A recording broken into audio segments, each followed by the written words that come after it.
그 아이를 이 집에 들이시면 저는 이 문을 나가겠습니다. 첫소리가 내리던 아침, 남편은 강보에 쌓인 어린 계집아이를 안고 대문을 넘어섰습니다. 죽은 첩이 낳은 아이라 했지요.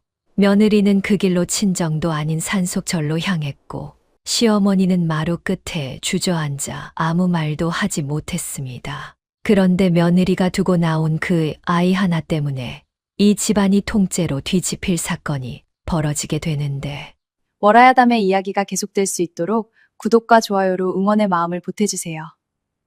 자, 그럼 오늘도 감동적인 옛날 이야기 지금 바로 시작합니다. 옛날 옛적 전라도 나주 땅 너른들 한가운데 감나무 한 그루가 마당을 다 덮은 기와집이 하나 있었습니다. 대문은 검게 오칠이 되어 있었고 문지방은 하도 밟혀서 가운데가 움푹 패였지요. 그 집 안채에 26 난 며느리가 하나 살았습니다. 이름은 정온. 그러나 이 마을에서 그 이름을 부르는 사람은 아무도 없었습니다. 다들 나주댁이라 불렀지요. 정온은 새벽마다 제일 먼저 일어났습니다. 부엌 가궁이에 불을 지피고 물을 깃고 시어머니 방에 군불을 넣고 그러고 나서야 제 얼굴을 씻었습니다. 6해를 하루도 거르지 않았지요. 아가, 아직도 안 잤느냐? 고지 벌써 2시즌째다. 시어머니 광주댁이 문틈으로 물었습니다. 장부가 조금 남았습니다. 어머님. 이 집 며느리는 셈을 했습니다. 사대부가 여인이 붓을 잡고 숫자를 헤아리는 일은 흔하지 않았지요. 그러나 정호는 쌀 몇 섬이 나가고 몇 섬이 들어왔는지를 전부 종이에 적어두었습니다. 어머님, 올해 아랫들 소작이 작년보다 서말이 덜 들어왔습니다. 그런 것도 아느냐? 여자가 그런 걸 너무 알면 못 쓴다. 적어두면 압니다. 정호는 그렇게 대답하고는 광주댁이 돌아서면 다시 붓을 들었습니다. 정호의 머리에는 나무 비녀 하나가 꽂혀 있었지요. 은도 아니고 옥도 아닌 그냥 박달나무를 깎아 만든 비녀였지요. 이 집에 시집을 때 가지고 온 것은 그 비녀 하나와 해진 옛 장부 한 권뿐이었습니다. 윤씨 상단이라고 이 근방에서 제일 컸다는 집이었습니다. 그 집이 하룻밤에 무너졌지요. 14살 되던 해 정호는 아버지가 마당에 주저앉아 우는 것을 보았습니다. 평생 허리 한 번 굽히지 않던 사람이 종이 몇 장을 손에 쥐고 짐승처럼 울었지요. 내가 진 빚이 아니다. 내 손으로 찍은 도장이 아니야. 아버님, 그럼 누가? 모른다. 몰라서 더 무섭다. 그해 겨울 윤씨 상단은 문을 닫았습니다. 그리고 정호는 20살에 방씨 집안으로 시집을 왔습니다. 몰락한 집딸을 굳이 데려온 것이 이상하다는 말도 있었지만 정호는 묻지 않았지요. 남편의 이름은 도헌이었습니다. 31살, 넓은 이마에 눈매가 처진 사내였지요. 사람은 나빴다고 할 수 없었습니다. 다만 옷고름이 늘 헐거웠고 망건이 비뚤었습니다. 서방님, 아랫들 소작거는 어찌하시렵니까? 형님이 하시는 일이니 내가 나설 게 뭐 있소. 이 집에서 무슨 일이든 결정하는 사람은 도헌이 아니라 그 형이었지요. 방경원, 36, 이 집안의 큰아들이자 나주 방씨 문중에서 목소리가 제일 큰 사람이었습니다. 마른 얼굴에 콧날이 날카로웠고 눈은 가늘었지요.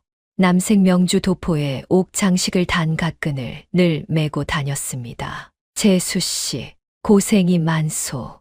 우리 아우가 어리숙해서 재수씨가 다 짊어지고 사는구려. 경원은 정혼을 볼 때마다 웃었습니다. 아닙니다. 아주버님, 내가 다 알지. 이 집이 굴러가는 건 재수씨 덕이요. 말은 늘 곱고 따뜻했지요. 그런데 정호는 그 말을 들을 때마다 목덜미가 서늘했습니다. 경원의 필체는 반듯했고 웃음은 부드러웠고 흠잡을 데가 하나도 없었으니까요. 흠잡을 데가 하나도 없다는 것이 정호는 이상했습니다. 이 집에는 별채가 하나 있었습니다. 안채에서 담 하나를 사이에 두고 떨어진 작고 낮은 집이었지요. 거기 7해 전에 들어온 첩이 하나 살았습니다. 이름은 초롱이라 했습니다. 정혼이 시집 오기 한 해 전에 이미 이 집에 있었으니 정혼은 처음부터 첩이 있는 집으로 들어온 셈이었지요. 어머님, 별채에는 누가 삽니까? 내가 알 것 없다. 그래도 알 것 없대도. 그래서 정호는 6해 동안 별채 쪽으로 발을 들이지 않았습니다. 한 번도 마주치지 않은 것은 아니었습니다. 우물가에서 마당 끝에서 스치듯 2번 보았지요. 마른 여인이었습니다. 눈매가 어쩐지 나치겄지만 정호는 곧 고개를 저었습니다. 첩의 얼굴을 오래 들여다볼 마음이 없었으니까요. 그 여인이 죽은 것은 한 해 전이었습니다. 병으로 갔다고 했습니다. 초상은 조용히 치러졌고 아무도 곡을 크게 하지 않았지요. 가엾은 것, 광주댁이 딱 한마디 했습니다. 내 살난 계집아이가 하나 있다고 했습니다. 이름은 보름이라 했지요. 그 아이는 곧 외가로 보내졌습니다. 별채는 비었고 문에는 자물쇠가 걸렸고 마당에 풀이 자랐습니다. 그리고 한 해가 지났지요. 정호는 그 한 해 동안 별채를 딱 한 번 들여다보았습니다. 자물쇠 너머로 보이는 마루에 작은 나막신 한 켤레가 놓여 있었지요. 아이 발만 한 크기였습니다. 정호는 오래 서 있다가 돌아섰습니다. 10월이 되었지요. 첫서리가 내린 아침이었습니다. 마당에 감잎이 밤새 하얗게 얼어붙었고 정호는 그것을 쓸고 있었습니다. 그때 대문이 열렸지요. 서방님, 도헌이었습니다. 한 달 넘게 한양에 가 있다던 사람이 새벽같이 돌아왔습니다. 그런데 그 품에 무언가 안겨 있었지요. 강보였습니다. 강보 밖으로 작은 발 하나가 삐져나와 있었습니다. 정혼의 빗자루가 멈췄지요. 그게 무엇입니까?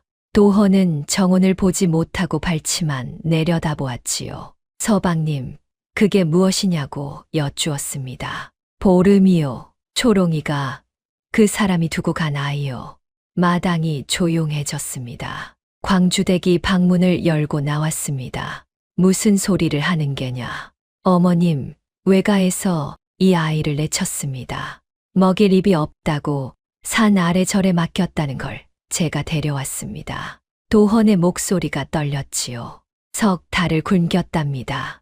어머님, 이 아이 팔뚝이 제 손목보다 가늡니다. 강보 안에서 아이가 눈을 떴습니다. 눈이 컸습니다. 크고 검었지요. 그 눈이 마당을 한 바퀴 둘러보고는 정혼에게서 멈췄습니다. 서방님, 그 아이를 이 집에 들이시겠습니까? 드려야지요. 이 집 호적에 올리시겠습니까? 도헌이 고개를 들었습니다. 그 눈에 물기가 있었지요. 그래야 하지 않겠소. 정호는 빗자루를 벽에 세웠습니다. 그러고는 아주 조용히 말했습니다. 그 아이를 이 집에 들이시면 저는 이 문을 나가겠습니다. 부인, 6해를 살았습니다. 새벽마다 불을 지폈고 이 집 장부를 제 손으로 적었습니다. 알고 있소. 모르셨습니다. 정혼의 목소리는 높아지지 않았지요. 그것이 더 무서웠지요. 서방님이 별채에 사람을 두고 계실 때 저는 그 담을 한 번도 넘지 않았습니다. 그 사람이 죽었을 때도 저는 곡하지 않았습니다. 제가 그것을 어떻게 참았는지 아십니까? 이 집에 제 자리가 있다고 믿었기 때문입니다. 정호는 아이를 다시 보았습니다. 그런데 서방님은 이제 그 사람의 자리를 제 안방에 드리려 하십니다. 부인, 이 아이는 아무 죄가 없소. 압니다. 죄는 아이에게 있지 않습니다. 광주댁이 마루 끝으로 나왔습니다. 아가, 지금 무슨 말을 하는 게냐? 어디를 나간단 말이냐? 친정도 없는 것이 어디를 간다고? 그 말이 마당에 떨어졌지요. 정혼의 어깨가 아주 잠깐 굳었습니다. 그러나 곧 풀렸지요. 예, 친정은 없습니다. 그러니 절로 가겠습니다. 정호는 방으로 들어가 보퉁이 하나를 쌌습니다. 옷 2벌, 해진 장부 1권, 그리고 저고리 안섭해 꿰매둔 무언가 하나, 그것이 전부였습니다. 정원이 다시 마당으로 나왔을 때 아이는 도헌의 품에서 내려와 마당에 서 있었습니다. 정원이 대문 쪽으로 걸어갔지요. 아이 곁을 지날 때였습니다. 아이가 고개를 들었습니다. 그리고 무슨 뜻인지도 모르면서 지나가는 어른에게 인사를 했지요. 안녕하세요. 정원의 걸음이 멎었습니다. 그러고는 다시 걸었습니다. 대문을 나섰고 뒤를 돌아보지 않았지요. 광주댁이 마루 끝에 주저앉았습니다. 도헌은 대문 앞에 서서 아무것도 하지 못했습니다. 그날 저녁 대문 기둥에 손을 얹고 마당을 들여다보는 사람이 하나 있었지요. 경원이었습니다. 감나무 아래에 앉은 아이를 보고 경원의 입꼬리가 아주 조금 올라갔습니다. 그러고는 곧 지웠지요. 그날 밤 경원은 자기 방에서 종이 한 장을 펴놓고 붓을 들었습니다. 무엇을 적었는지는 아무도 몰랐습니다. 한편 정호는 산길을 오르고 있었지요. 10리 산길이었습니다. 해가 지고 있었고 발밑에 서리 맞은 낙엽이 밟혔습니다. 백년암, 산 중턱의 낡은 암자였습니다. 정혼이 어릴 적 어머니 손을 잡고 몇 번 왔던 곳이었지요. 정혼이 마당에 들어섰을 때 노승 하나가 비를 들고 서 있었습니다. 68 난 천ың이었습니다. 눈썹이 희고 길었고 몸은 말랐으나 눈이 형형했지요. 스님, 하룻밤만 재워주십시오. 정호는 그 자리에 무너지듯 앉았습니다. 천ың은 비를 세워두고 정혼 앞에 앉았습니다.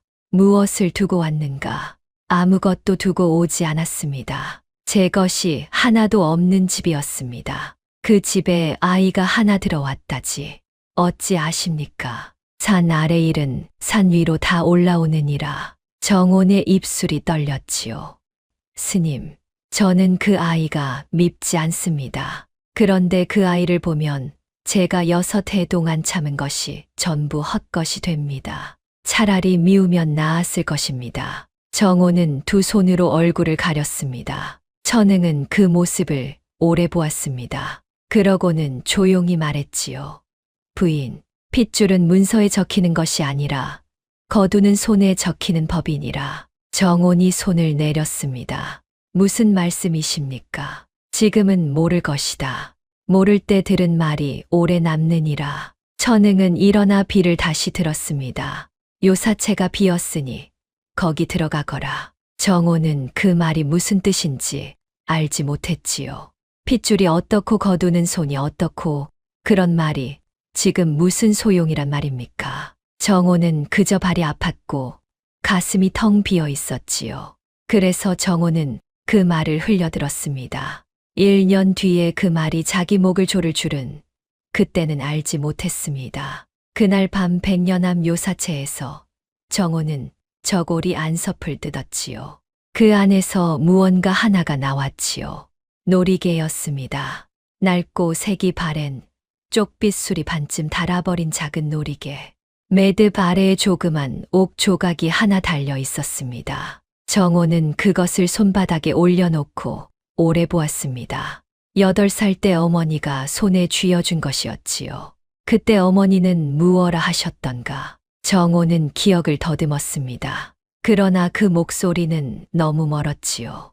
어머니의 얼굴도 이제는 흐릿했습니다. 다만 한 가지만 또렷했습니다. 어머니의 손에 놀이개가 2개 있었다는 것. 정호는 등잔을 껐습니다. 그리고 그날 밤 산 아래 방씨 집 감나무 아래에서는 5살 아이가 대문을 보고 앉아 있었습니다. 아이 목에도 무언가가 걸려 있었지요. 아무도 그것을 눈여겨보지 않았습니다. 정혼이 나간 다음 날 아침 부엌에서는 아무도 불을 지피지 못했습니다. 마님, 불이 안 붙습니다. 나주댁 아씨가 하시던 대로 했는데 안 됩니다. 광주댁이 장작을 들춰보았지요. 젖은 걸 넣었구나. 나주댁은 어찌 알았느냐. 모릅니다. 아씨는 늘 마른 것만 골라 안쪽에 재어두셨습니다. 광주댁은 아무 말도 하지 못했습니다. 6해 동안 이 집에서 젖은 장작 때문에 아침이 늦어진 적이 한 번도 없었습니다. 광주댁은 그것이 저절로 되는 일인 줄 알았지요. 그날 아침상은 2시진이 늦었습니다. 밥은 설익었고 국은 짰지요. 어머님, 이걸 어찌 먹습니까? 그럼 굶어라. 광주댁은 밥상을 물리고 마루로 나갔습니다. 마당에 아이가 앉아 있었습니다. 보름이었지요. 5살 난 계집아이가 감나무 그루터기 옆에 쪼그려 앉아 대문을 보고 있었지요. 광주댁이 마루 끝에 섰습니다. 거기서 뭘 하느냐, 말을 못 하느냐. 아이가 고개를 돌렸습니다. 눈이 크고 검었지요. 그 눈으로 광주댁을 한참 보더니 아주 작게 말했습니다. 어제 그 아주머니가 저 문으로 나갔어요. 그래서 그 문으로 들어올 거예요. 누가 그러더냐? 아무도 안 그랬어요. 아이는 다시 대문 쪽으로 고개를 돌렸습니다. 그냥 나갔으니까 들어오는 거예요. 광주댁은 그 자리에 오래 서 있었지요. 찬바람이 마당을 쓸고 지나갔습니다. 아이의 저고리는 기운 자국투성이었고 팔뚝은 어른 손목보다 가늘었지요. 첩의 자식이었습니다. 이 집 며느리를 내쫓은 아이였습니다. 광주댁은 문을 닫고 앉았지요. 그러나 창호지 너머로 아이의 그림자가 계속 보였지요. 해가 넘어갈 때까지 그 그림자는 움직이지 않았습니다. 당시 집안은 나주에서 제법 이름이 있었습니다. 논이 40마지기, 소작을 붙이는 집이 12집, 문중 위토도 따로 있었고 조상 중에 벼슬한 이가 있어 사당도 있었지요. 그 집안의 큰아들이 경원이었습니다. 큰날이 아랫들 소작들이 올해도 흉이라 소작료를 좀 깎아달라는데요. 작년에도 깎았느냐? 예, 서말을. 경원은 붓을 내려놓았습니다. 그럼 올해는 서말을 더 받거라. 예, 작년에 깎아준 걸 갚아야 할 것 아니냐. 내가 자선을 하는 사람이냐. 마름이 우물쭈물했지요. 큰날이 그러면 그 집은 겨울을 못 넘깁니다. 그럼 논을 내놓으라 해라. 논을 내놓으면 내가 사주마. 후하겠어. 마름이 물러갔습니다. 경원은 다시 붓을 들었습니다. 그의 필체는 반듯했지요. 한 획도 흐트러지지 않았고 획의 끝이 늘 같은 각도로 떨어졌지요. 큰날이 글씨는 참 사람 같지가 않습니다. 하도 반듯해서요. 사람 손이 어떻게 절이 됩니까? 경원은 웃었습니다. 연습을 하면 된다. 얼마나 하셔야 절이 됩니까? 남의 글씨를 1000번 베끼면 된다. 마름은 그 말을 농담으로 들었습니다. 그날 저녁 경원은 아우의 사랑으로 건너갔지요. 도헌은 술을 마시고 있었지요. 아우야, 낮술이냐? 낮은 지났습니다. 경원은 도헌 앞에 앉았습니다. 술병을 슬쩍 밀어놓고 아우의 얼굴을 들여다보았지요. 재수 씨는 절에 있다지. 백년암이라고 산 중턱에 가서 데려오지 그러느냐. 도헌이 고개를 저었습니다. 가면 뭐라 합니까? 제가 무슨 낯으로. 낯이야 없지. 경원이 웃었습니다. 다정한 웃음이었지요. 그래도 가야지. 사내가 제철을 절에 두고 술을 마시면 쓰나. 형님. 왜, 그 아이 말입니다. 도헌이 술잔을 놓았습니다. 보름이 말입니다. 그 아이를 호적에 올리려면 어찌해야 합니까? 경원의 손이 아주 잠깐 멈췄습니다. 아주 잠깐이었지요. 도헌은 알아차리지 못했지요. 호적에 올린다고? 예, 어떤 그로. 제 딸이니 제 딸로. 서출로 말이냐. 그렇지요. 경원이 술을 따랐습니다. 손이 흔들리지 않았지요. 아우야, 서출을 호적에 올리는 게 어떤 일인지 아느냐. 어떤 일입니까? 문중이 뒤집힌다.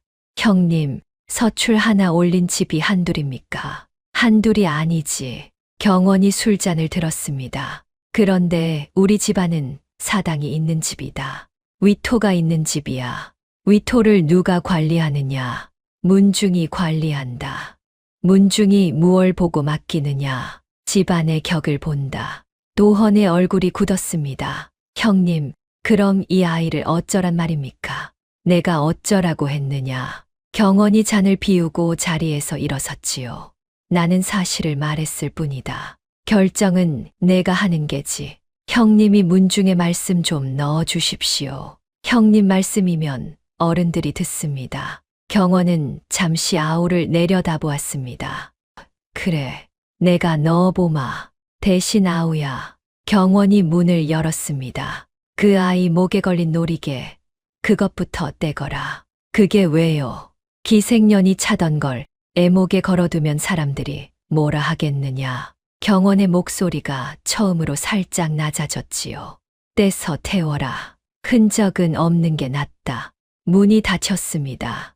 도헌은 한참 동안 그 자리에 앉아 있었습니다. 그리고 그날 밤, 도헌은 마당으로 나갔지요. 아이는 아직 감나무 아래에 있었지요. 잠이 들어 있었습니다. 무릎을 끌어안고 고개를 무릎에 박고 그렇게 앉은 채로 잤습니다. 도헌은 아이를 안아들었지요. 무섭도록 가벼웠지요. 아이 저고리 목깃 사이로 무언가가 보였습니다. 실이 달아빠진 끈에 매달린 작고 낡은 놀이개, 쪽빗술이 반쯤 달아 있었습니다. 도헌은 그것에 손을 댔습니다. 그러고는 손을 거두었지요. 못하겠구나. 도헌은 아이를 별채가 아니라 안채 건넌방에 눕혔습니다. 이불을 덮어주고 방문을 닫고 마루에 앉았습니다. 그리고 거기서 밤을 새웠지요.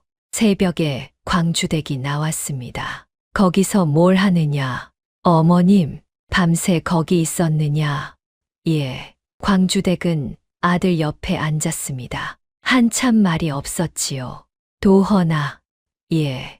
그 여자가 어떻게 이 집에 왔느냐? 도헌의 어깨가 굳었습니다. 무슨 말씀이십니까?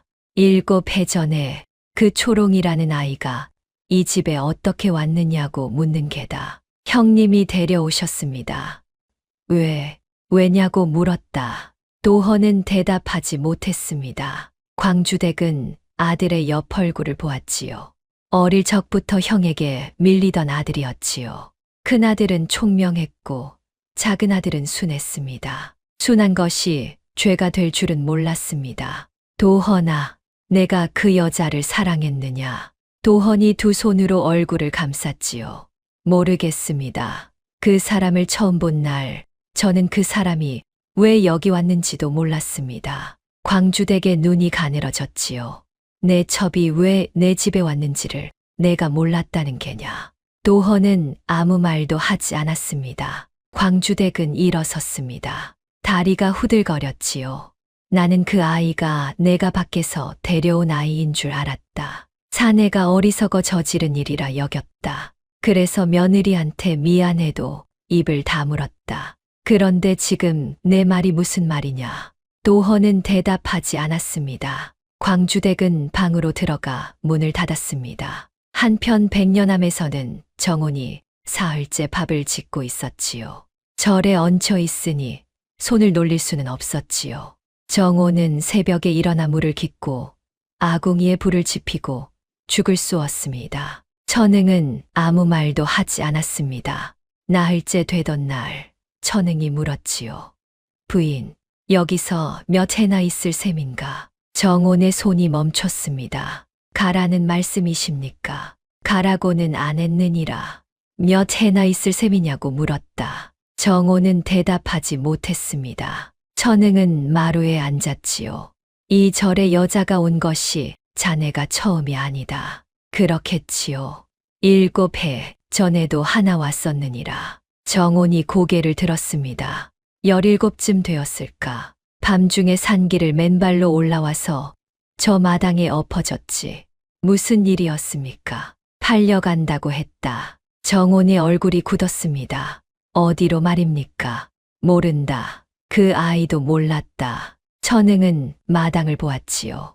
다만 종이 한 장을 쥐고 있었다. 그것이 자기를 판 문서라고 하더구나. 종이를요.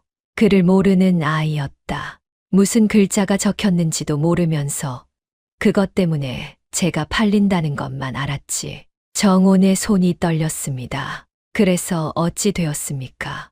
여기 사흘 있다가 내려갔다. 왜요? 데리러 온 사람이 있었느니라.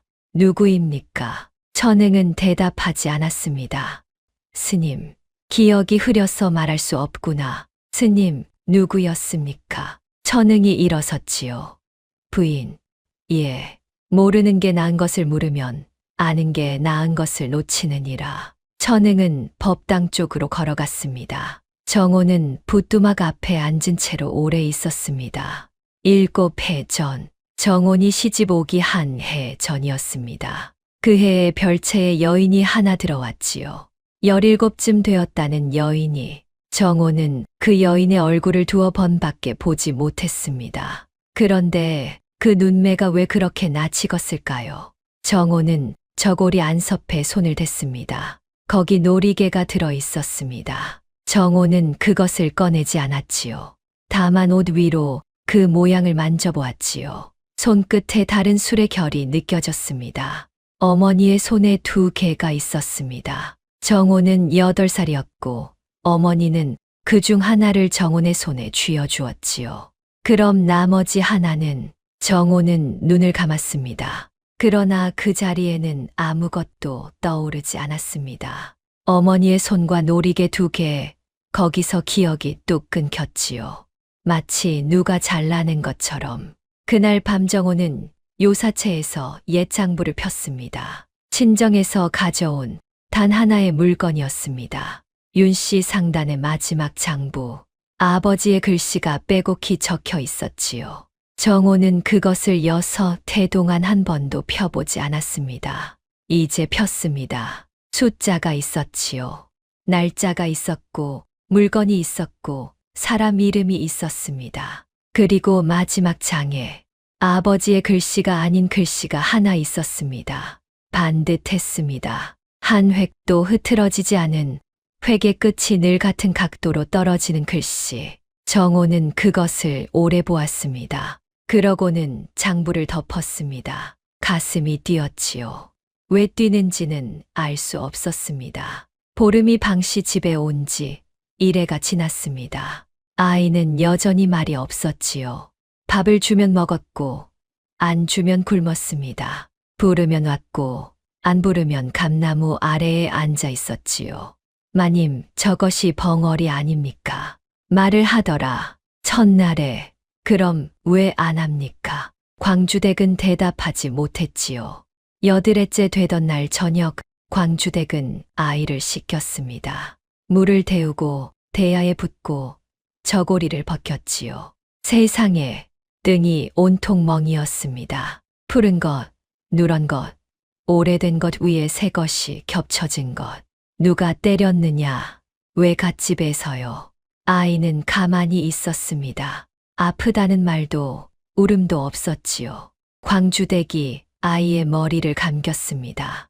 물을 붓고 손가락으로 두피를 문지르고 귀 뒤를 씻었지요. 그때였습니다. 광주댁의 손이 멈췄습니다. 아이의 왼쪽 귀 뒤에 붉은 반점이 하나 있었지요. 동전만 한 크기에 살짝 도드라진 붉은 자국. 이게 뭐냐? 몰라요. 광주댁은 그 자국을 손끝으로 만져보았습니다. 어디선가 본 것 같은데 어디서였는지 떠오르지 않았지요. 어디서 봤더라. 광주댁은 그날 밤 잠을 이루지 못했습니다. 아이는 그날부터 안채 건넌방에서 잤습니다. 광주댁이 그렇게 정했지요. 도헌은 아무 말도 하지 않았고 하인들은 눈치만 보았습니다. 그리고 10일째 되던 날 경원이 왔습니다. 경원은 마당에 들어서다가 걸음을 멈췄지요. 아이가 마루에 앉아 있었기 때문이었지요. 씻긴 얼굴이었습니다. 머리를 곱게 닦고 새 저고리를 입었고 무릎에 손을 모으고 앉아 있었습니다. 경원의 눈이 가늘어졌지요. 어머님, 광주댁이 나왔습니다. 왔느냐? 저것이 왜 안채 마루에 앉아 있습니까?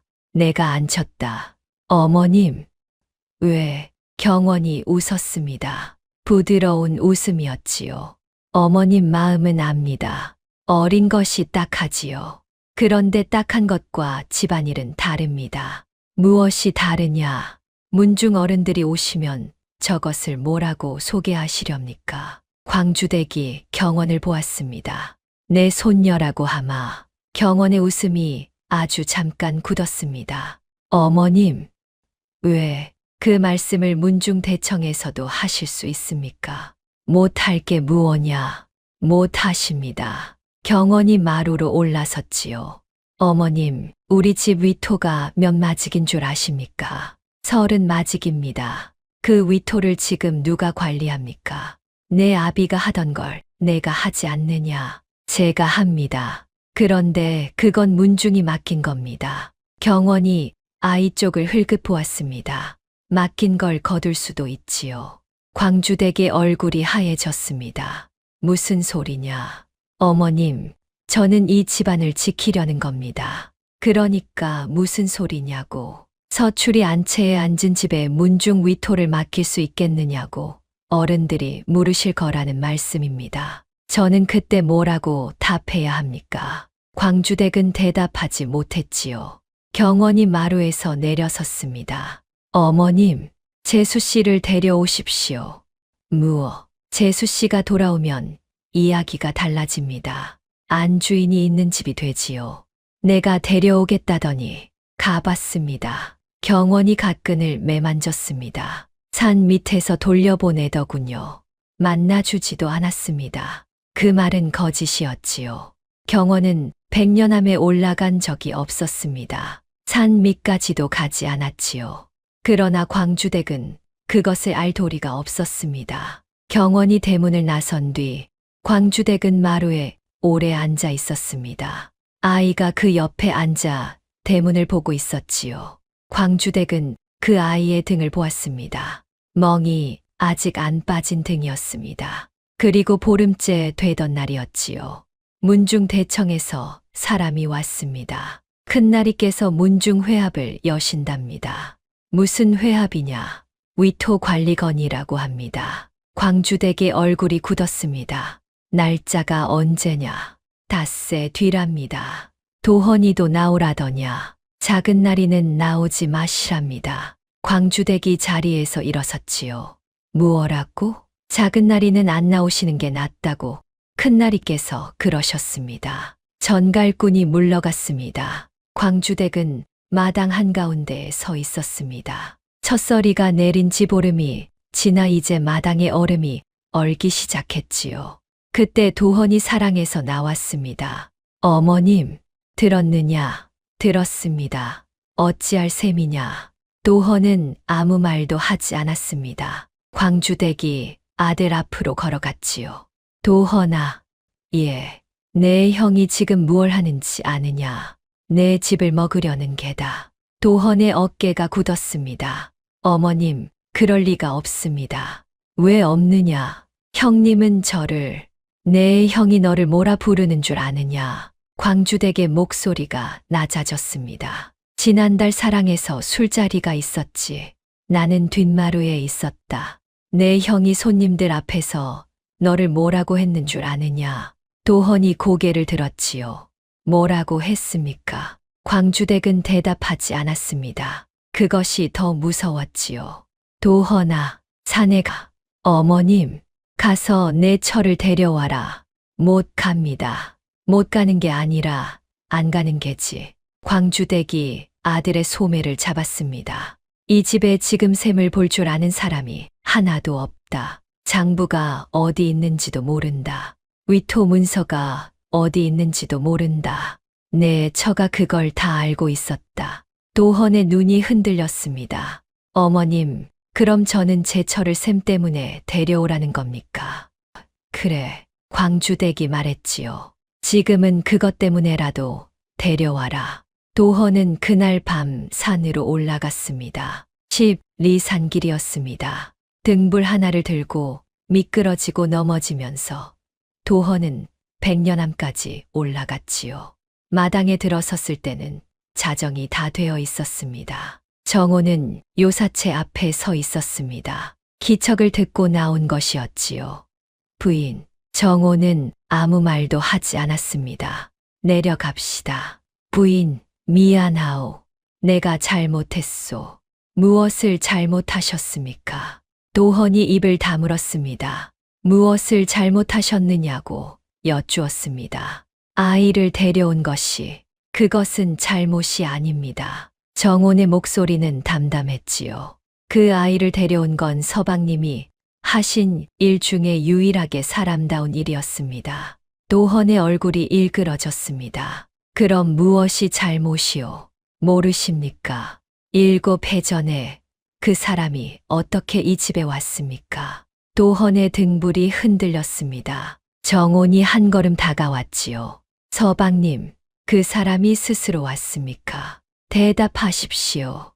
부인, 팔려왔습니까? 등불이 땅에 떨어졌습니다. 불이 꺼졌고 마당이 캄캄해졌습니다. 어둠 속에서 도헌의 숨소리만 들렸지요.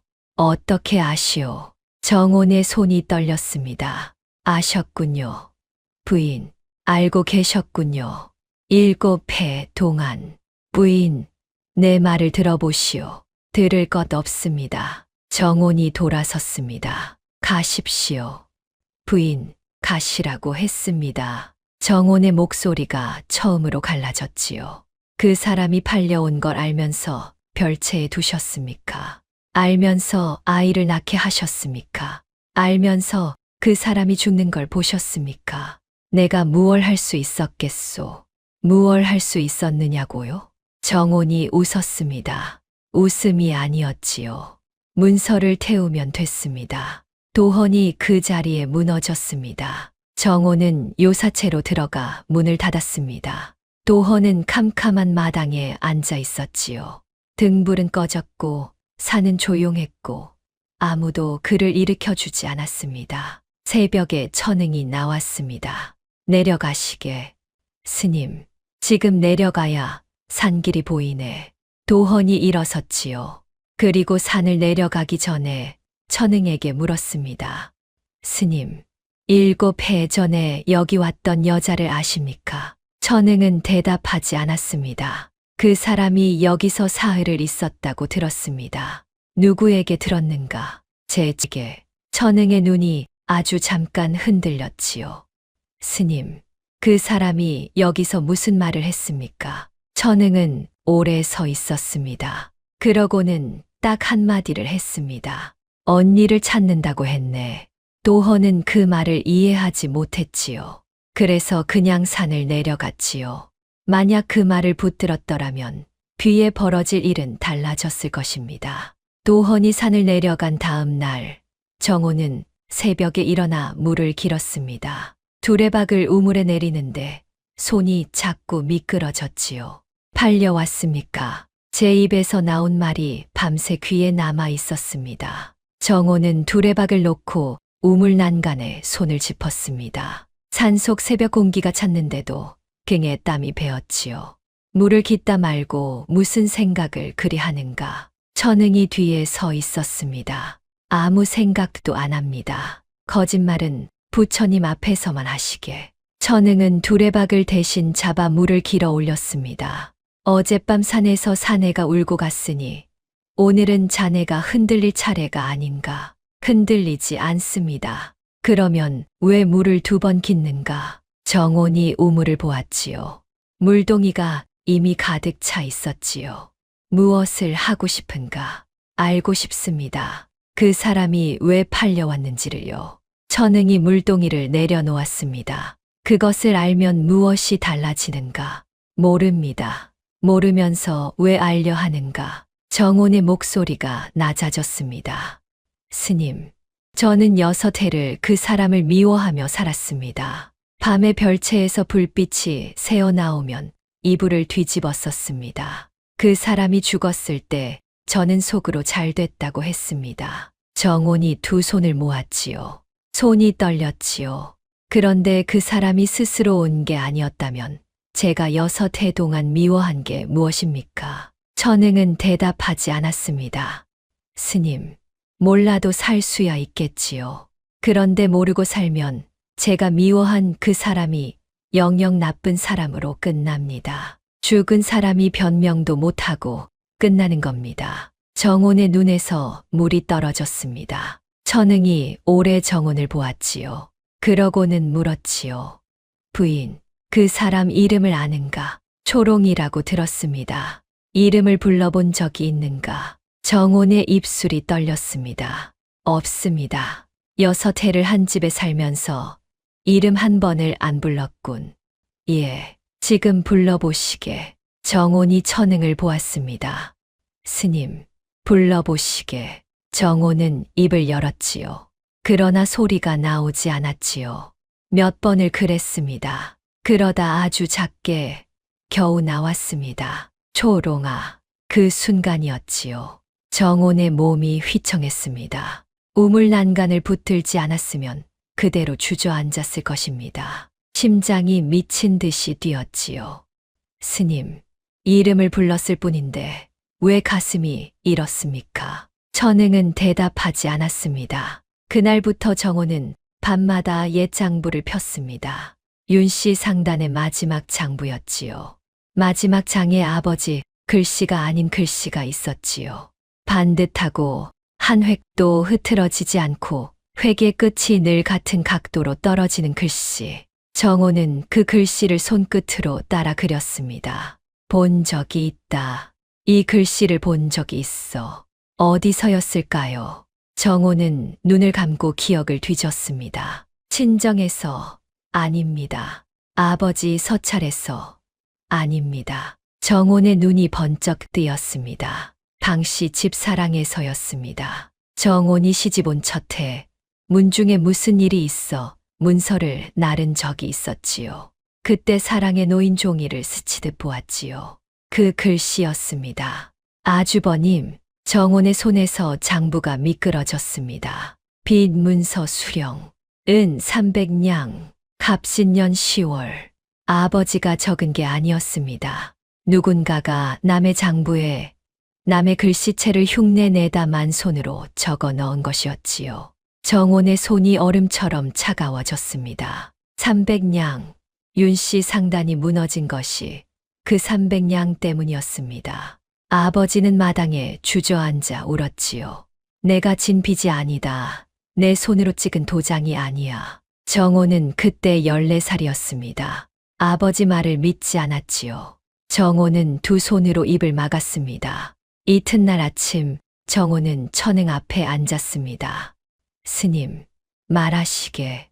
7해 전에 여기 온 그 아이가 종이를 쥐고 있었다고 하셨지요.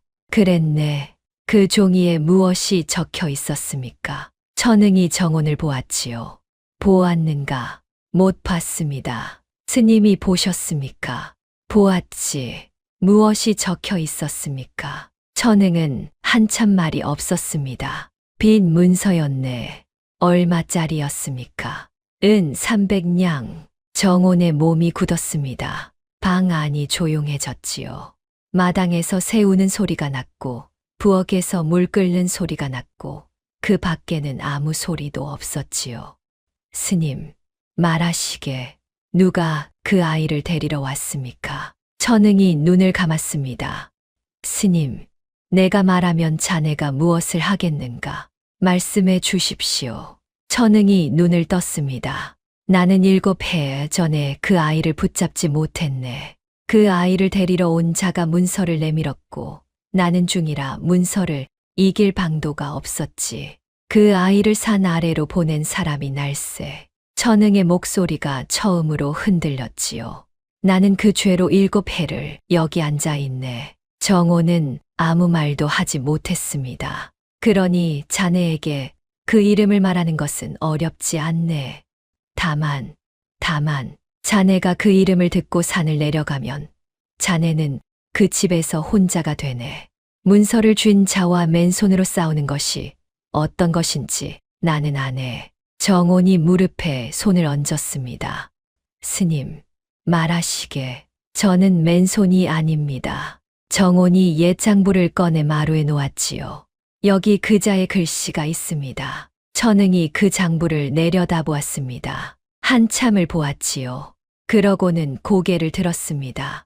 부인, 예, 그자의 이름은 방경원일세. 정호는 그 이름을 이미 알고 있었습니다. 그런데도 그 이름이 소리가 되어 방 안에 떨어지자 정혼의 세계가 통째로 기울었지요. 정혼은 눈을 감았습니다. 6해 동안 아주버님이라 부른 사람이었습니다. 재수씨, 고생이 많소. 이 집이 굴러가는 건 재수씨 덕이요. 그 사람이 웃을 때마다 정호는 목덜미가 서늘했지요. 이제야 그 이유를 알았지요. 그 사람은 자기가 무너뜨린 집의 딸을 매일 아침 마주 보고 웃었던 것입니다. 스님, 말하시게. 그 사람은 제가 누구 딸인지 압니까? 알겠지. 모르고 데려왔겠는가? 정혼이 눈을 떴습니다. 데려와요? 천응이 정혼을 보았습니다. 부인, 자네는 어떻게 그 집에 시집을 왔는가? 정혼의 숨이 멎었지요. 몰락한 집 딸을 사대부가 큰 집에서 데려왔지. 누가 그 혼사를 붙였는가?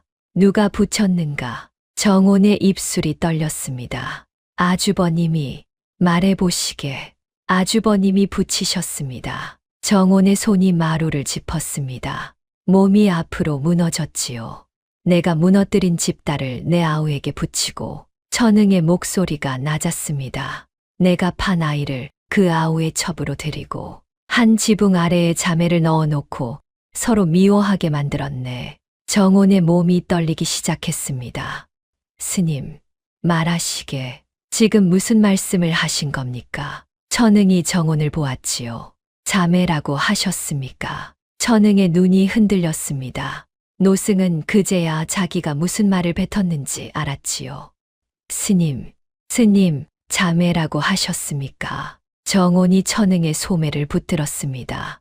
그 사람이 누굽니까? 그 사람이 누구냐고요? 천응은 그 손을 뿌리치지 못했습니다. 부인, 말씀해 주십시오. 제발, 내가 말할 것이 아닐세.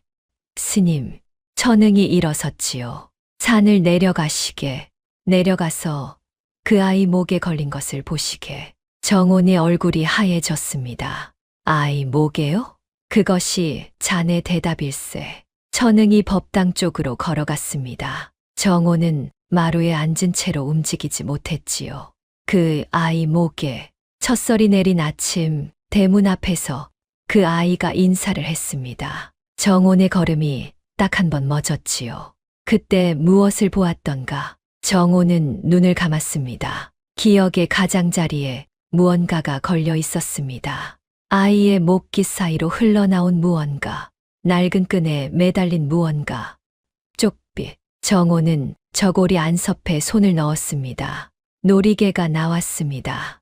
쪽빛술이 반쯤 다른 매듭 아래에 조그만 옥 조각이 달린 놀이개. 정혼의 손이 떨렸습니다. 어머니, 8살이었습니다. 어머니의 손에 놀이개가 2개 있었지요. 하나를 정혼의 손에 쥐어주었지요.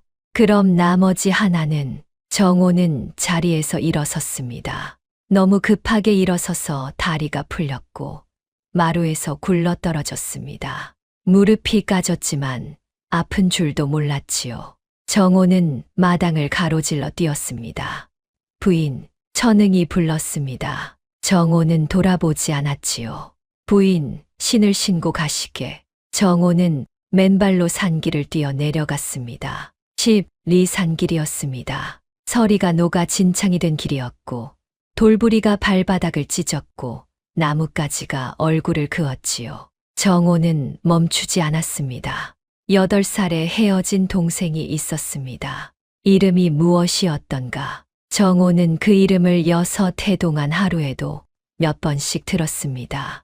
담 너머에서, 하인들 입에서, 시어머니 입에서, 그리고 한 번도 부르지 않았습니다. 초롱아. 정혼이 뛰면서 소리쳤습니다. 초롱아. 산이 그 소리를 삼켰지요. 정혼이 방씨 집 대문 앞에 닿았을 때는 해가 넘어가고 있었지요. 맨발이었고 저고리가 찢어졌고 머리가 풀어졌지요. 대문이 열려 있었습니다. 마당 안에 감나무 아래에 아이가 앉아 있었습니다. 정혼이 대문을 넘었습니다. 아이가 고개를 들었지요. 눈이 컸지요. 크고 검었습니다. 그 눈이 정혼을 보았습니다. 정혼은 아이 앞에 무릎을 꿇었지요.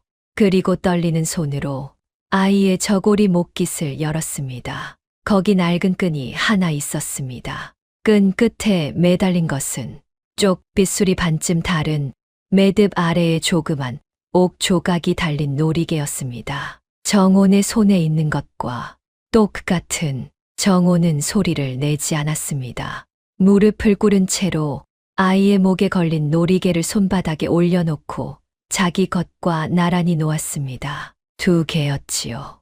매듭이 같았습니다. 술의 길이가 같았고 옥 조각에 이가 빠진 자리까지 같았지요. 한 손에서 나온 것이었습니다. 어머니의 손에서. 아주머니, 왜 울어요? 제가 뭐 잘못했어요? 정온이 고개를 저었습니다. 3개, 몇 번이나. 아니야. 내가 잘못한 게 아니야. 정온이 두 손으로 아이의 얼굴을 감쌌습니다. 5살 아이의 얼굴이 정온의 두 손에 다 들어왔지요. 눈매가 있었습니다. 6해 동안 스치듯 2번 보고 나칙다고만 생각했던 눈매. 정온이 매일 아침 물동이에 비춰보던 그 눈매. 네, 어미 이름이 무엇이냐? 초롱이요. 우리 엄마 이름은 초롱이에요.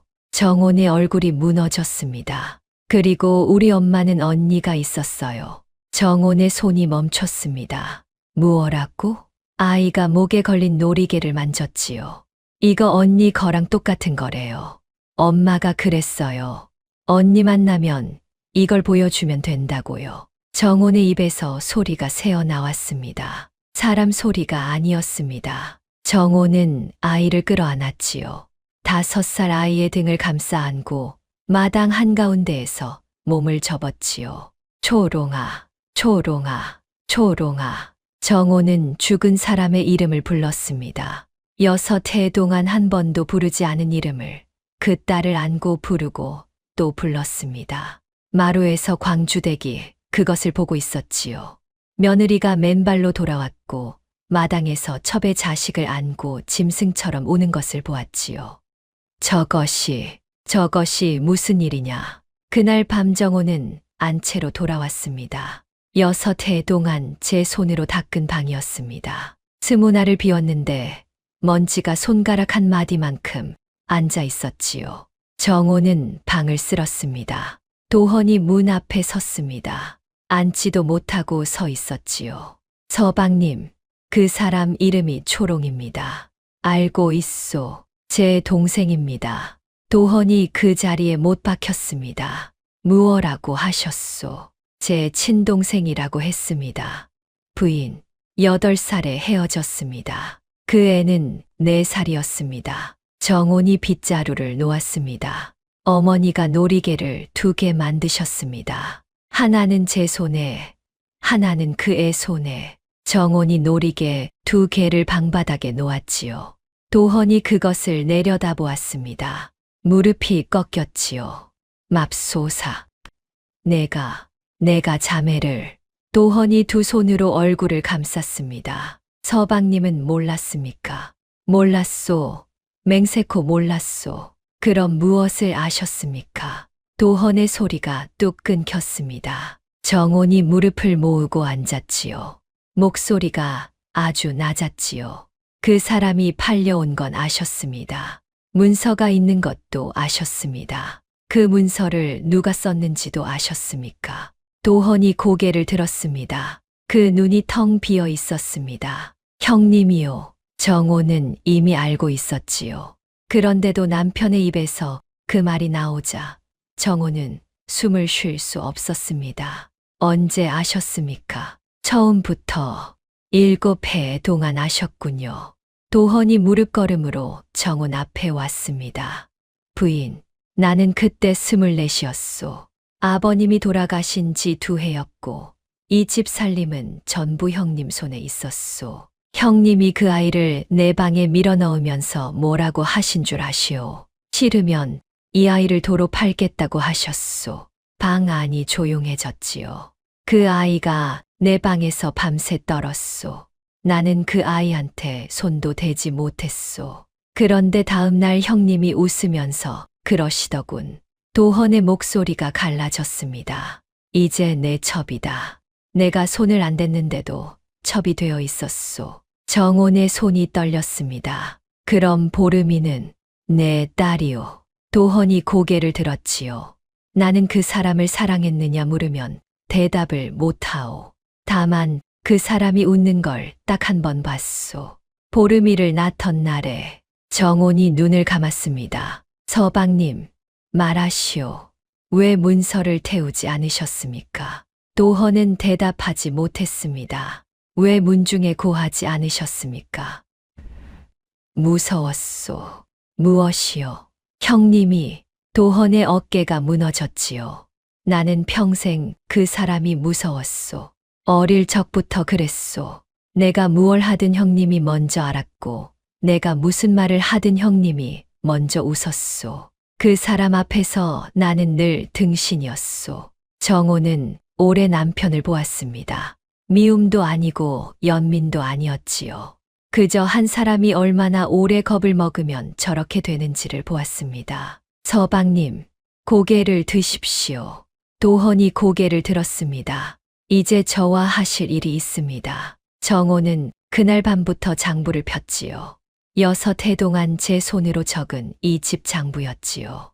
20날을 비운 사이에 누군가 손을 댔지요. 정온의 손이 멈췄습니다. 10월 16세자 위토 소출 12섬이 사라져 있었습니다. 지운 게 아니었지요.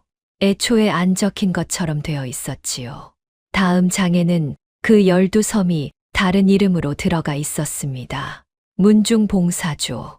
봉사조라니. 정온이 그 글자를 짚었습니다. 봉사조는 사당 제사 비용입니다. 12섬이 들어갈 자리가 아닙니다. 정온은 밤새 장부를 넘겼습니다. 새벽 딸기 울 때쯤 종이 한 장에 숫자를 정리했지요. 지난 새해 동안 위토 소출에서 새어 나간 것이 46섬이었습니다. 46섬이면 논 10마지기 값이었습니다. 정호는 그 종이를 접어 저고리 안에 넣었지요. 이튿날 정호는 장터로 나갔습니다.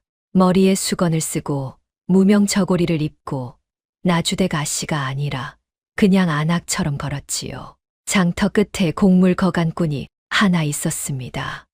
쌀 좀 봅시다. 몇 섬이게요? 한 섬이면 됩니다. 정온이 쌀을 만져보았습니다. 이거 아랫뜰 것이지요. 거간꾼이 고개를 들었지요.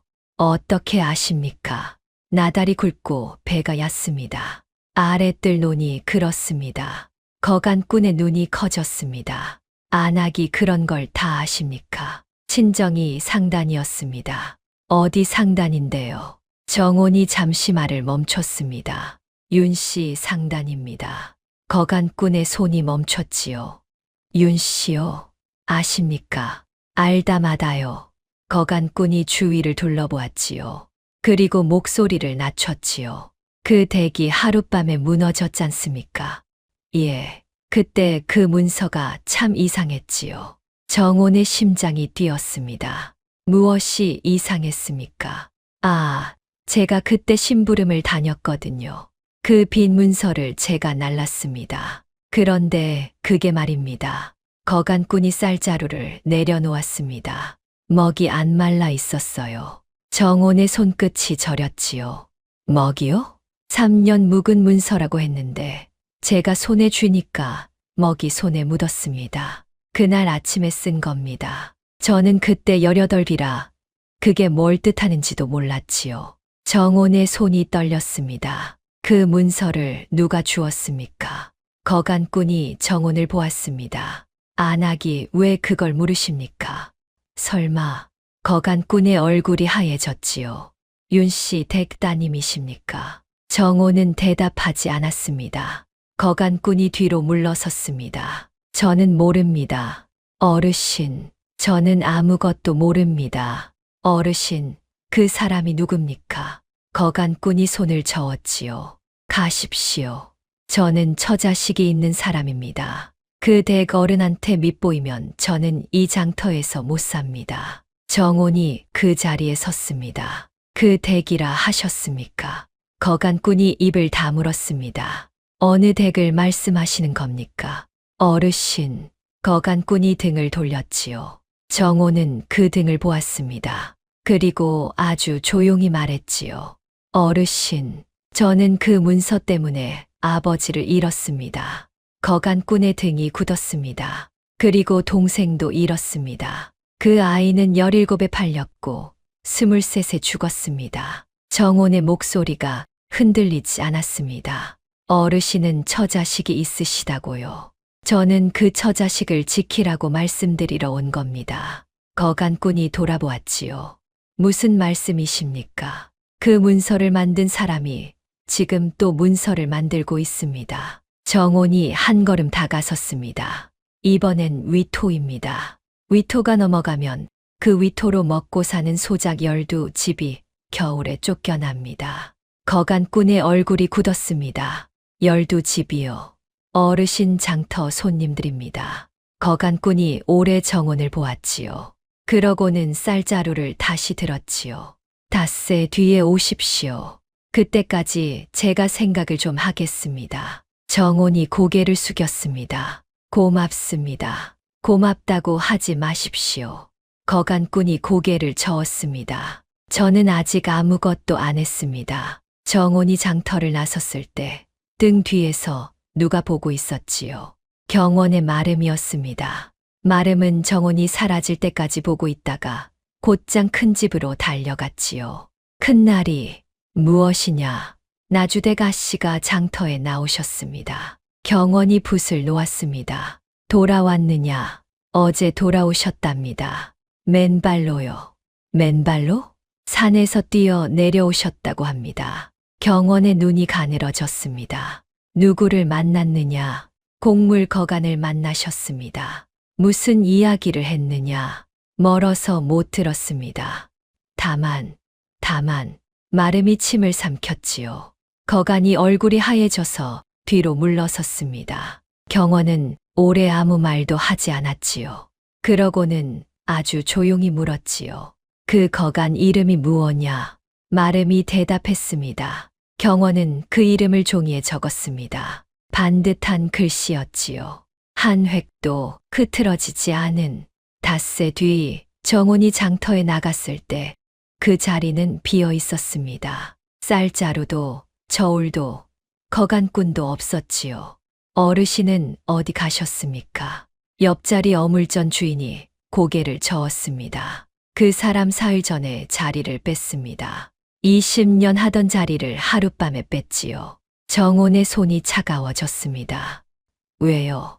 모릅니다. 다만 그날 밤에 사람이 왔다 갔다는 소리는 있습니다. 누가요? 어물전 주인이 입을 다물었지요. 그날부터 장터에서 사람들이 정혼을 피하기 시작했습니다. 쌀 좀 봅시다. 없습니다. 저 자루에 있지 않습니까? 임자가 있습니다. 정혼은 그 자루를 오래 보았습니다. 그러고는 돌아섰지요. 집에 돌아오니 광주댁이 마루에 앉아 있었습니다. 아가, 예, 어머님, 오늘 문중에서 사람이 왔다. 정혼의 손이 멈췄습니다. 무슨 일로요?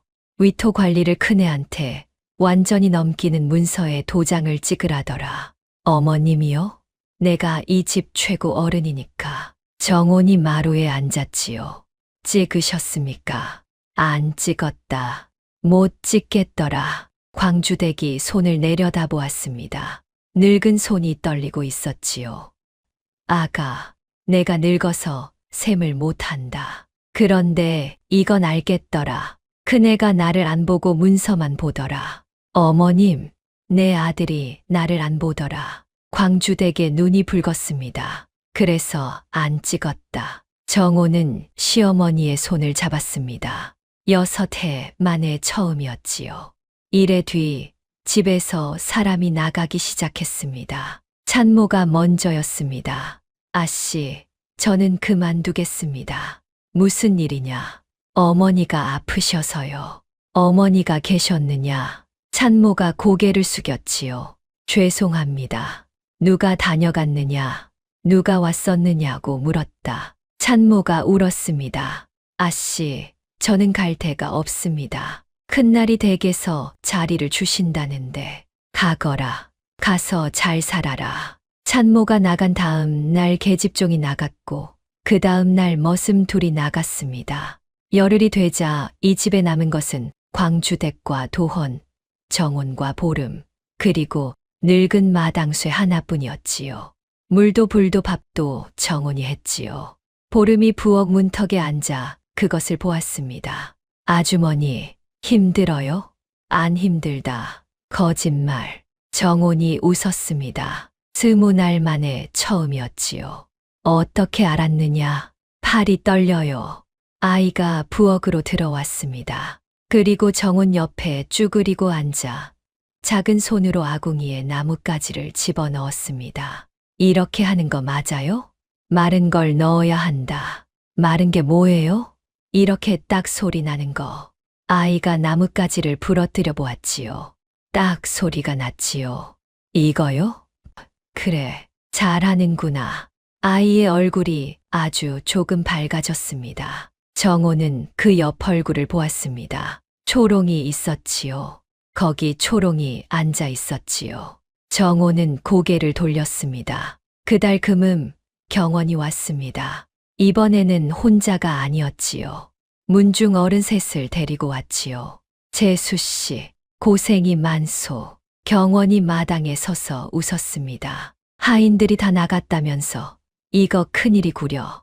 내가 사람을 좀 보내리다.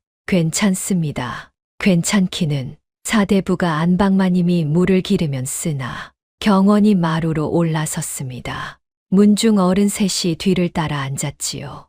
어머님을 모셔오시오. 정혼이 광주댁을 모셔왔습니다. 광주댁이 마루에 앉자 경원이 품에서 문서를 꺼냈습니다. 어머님, 지난번 그 문서입니다. 오늘은 어른들도 계시니 찍으시지요. 광주댁이 문서를 보았지요. 무슨 문서냐? 위토 관리를 제 앞으로 하는 문서입니다. 왜 내 앞으로 하느냐? 어머님, 경원이 웃었습니다. 지금 이 집 꼴을 보십시오. 하인이 다 나갔고 아우는 술만 마시고 안채에는 서출이 앉아 있습니다. 문중 어른 하나가 헛기침을 했습니다. 서출이 있다는 게 사실인가? 경원이 마당 쪽을 가리켰지요. 감나무 아래에 보름이 앉아 있었지요.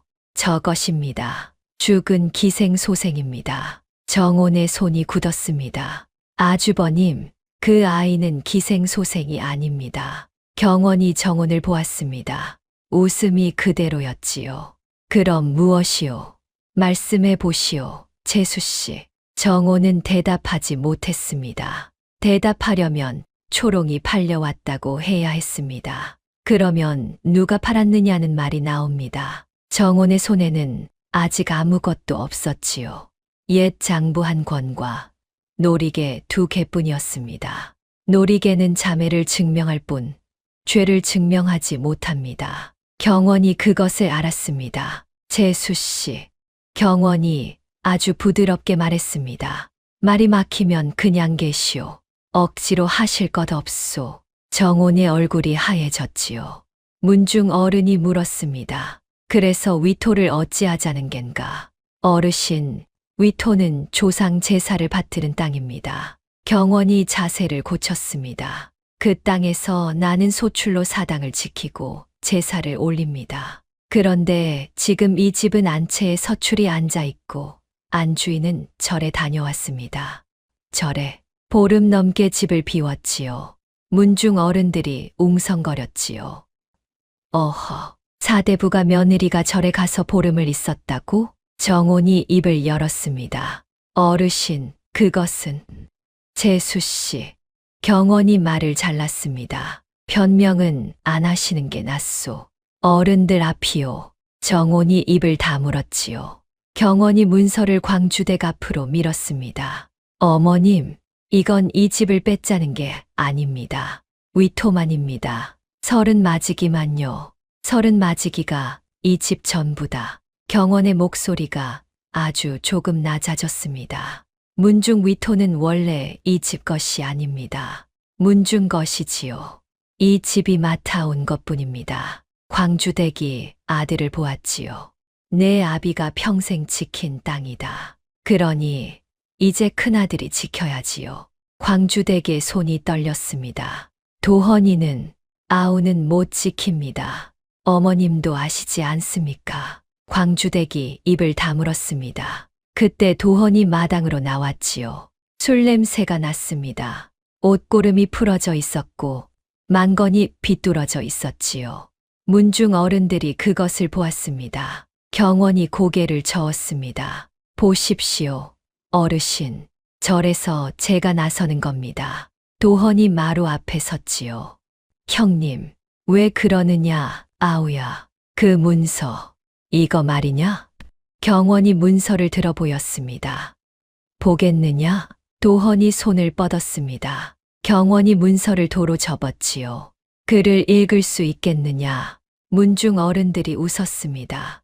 도헌의 얼굴이 붉어졌습니다. 형님, 어허, 아우야, 어른들 앞이다. 형님, 그 문서를 제가 보겠습니다. 보고 무엇을 하려고, 무엇을 알겠느냐? 경원의 목소리가 다정했지요. 그것이 가장 잔인했지요.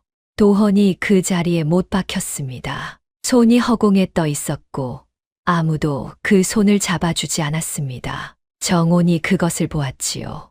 그리고 앞으로 나섰습니다. 아주버님, 또 왜 그러시오, 재수씨.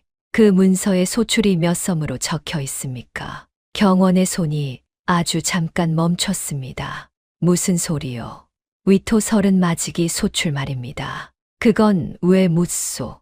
문중 어른들 앞이니 밝히시는 게 낫지 않겠습니까? 문중 어른 하나가 고개를 들었지요. 소출이 얼마인가? 경원이 웃었습니다. 어르신, 그런 건 나중에. 얼마냐고 물었네. 경원의 웃음이 아주 잠깐 굳었습니다. 100섬 남짓입니다. 정온이 말했지요. 백열도 섬입니다. 방 안이 조용해졌습니다. 지난 새해 평균이 백열도 섬입니다. 그중 봉사조로 16섬이 나가고 나머지가 이 집으로 들어옵니다. 정온의 목소리가 흔들리지 않았습니다. 그런데 이 집에 들어온 것은 새해 동안 평균 82섬이었습니다. 문중 어른들이 서로를 보았지요. 14시 비는데, 예, 어르신. 정온이 고개를 들었습니다. 새해면 46섬입니다. 경원의 얼굴에서 웃음이 사라졌습니다. 아주 잠깐이었지요. 그러고는 다시 웃었지요. 재수씨. 예, 그 숫자를 어디서 보셨소? 제가 적었습니다. 무엇으로 적셨소? 이 집 장부로요. 경원이 마루에서 일어섰습니다. 어머님, 이 집 장부가 어디 있습니까? 광주댁이 정온을 보았습니다. 정온의 등에 소름이 돋았지요. 왜 물으십니까? 재수씨가 적었다는 그 장부 말이오. 경원이 마당으로 내려섰습니다. 문중 어른들 앞에서 확인해야 하지 않겠소? 내오시오. 정온은 움직이지 않았습니다. 경원이 웃었지요. 재수씨, 왜 그러시오? 없소. 설마 없는 걸 있다고 하신 건 아니겠지요. 문중 어른들의 눈이 정온에게 쏠렸습니다. 정온은 안방으로 들어갔습니다. 장부를 넣어둔 반다지를 열었지요. 그리고 그 자리에 멈춰 섰습니다. 비어 있었습니다. 반다지 안에 손을 넣었을 때 정온의 손끝에 닿은 것은 나무 바닥이었지요. 정온은 반다지를 통째로 들어 뒤집었습니다. 옷가지가 쏟아졌고 이불이 쏟아졌고 그 밑에도 아무것도 없었지요. 없다. 정온은 방을 뒤졌습니다. 장롱을 열고 궤를 열고 마루 밑까지 손을 넣었습니다. 없었지요. 마당에서 경원의 목소리가 들려왔습니다. 재수씨, 왜 이리 오래 걸리시오? 정온은 방 한가운데에 앉았습니다. 6해 동안 밤마다 적은 장부였지요. 그 종이 안에 46섬이 어디로 갔는지가 다 들어 있었지요. 절에 있던 20날 동안 이 방은 비어 있었습니다. 가져갔구나. 경원은 오늘 그 문서를 들고 온 게 아니었습니다. 20날 전에 이미 이 방에 들어왔던 것입니다. 정온이 마당으로 나왔습니다. 빈손이었습니다. 없소, 수씨. 없느냐고 물었소. 정호는 대답하지 않았지요. 경원이 문중 어른들을 돌아보았습니다. 어르신들, 이 집 안주인이 아까 숫자를 말했습니다. 112섬이니 82섬이니 46섬이 비었느니. 그런데 근거가 없습니다. 문중 어른 하나가 인상을 찌푸렸습니다. 장부가 없다는 게 무슨 소린가? 없는 게 아니라 애초에 없었던 게지요. 여인이 어디서 주워들은 숫자를 외워온 겁니다. 아주버님, 그 장부는 제 방 반다지에 있었습니다. 그런데 왜 없소? 없는 걸 있다고 하면 그게 무엇이오? 경원이 문중 어른들 쪽으로 몸을 돌렸지요. 거짓말이지요. 정온이 앞으로 나섰습니다. 어르신들, 제가 지금 숫자를 말씀드리겠습니다. 지난 새해 위토 소출과 이 집 수입 전부입니다. 경원의 눈이 가늘어졌습니다. 정온이 입을 열었지요. 신축년 위토 소출 100열섬, 봉사조 16섬, 이 집 수입 80섬, 차이 14. 문중 어른들이 서로를 보았습니다. 이민년 114섬, 봉사조 16, 수입 83, 차이 15, 계묘년 112, 봉사조 16, 수입 83, 차이 13. 정온의 목소리가 흔들리지 않았습니다. 새해 합이 42, 여기에 작년 10월 16세, 자 12섬을 더하면 46입니다. 마당이 조용해졌지요. 문중 어른 하나가 헛기침을 했습니다. 외운 겐가? 제가 적었으니 압니다. 경원이 웃었습니다. 어르신, 저 숫자가 맞는지 누가 압니까? 종이가 없는데 무엇으로 맞다 하겠습니까? 정온이 경원을 보았지요. 아주버님 장부를 내오시지요. 위토를 관리하셨으니 장부가 있을 것 아닙니까?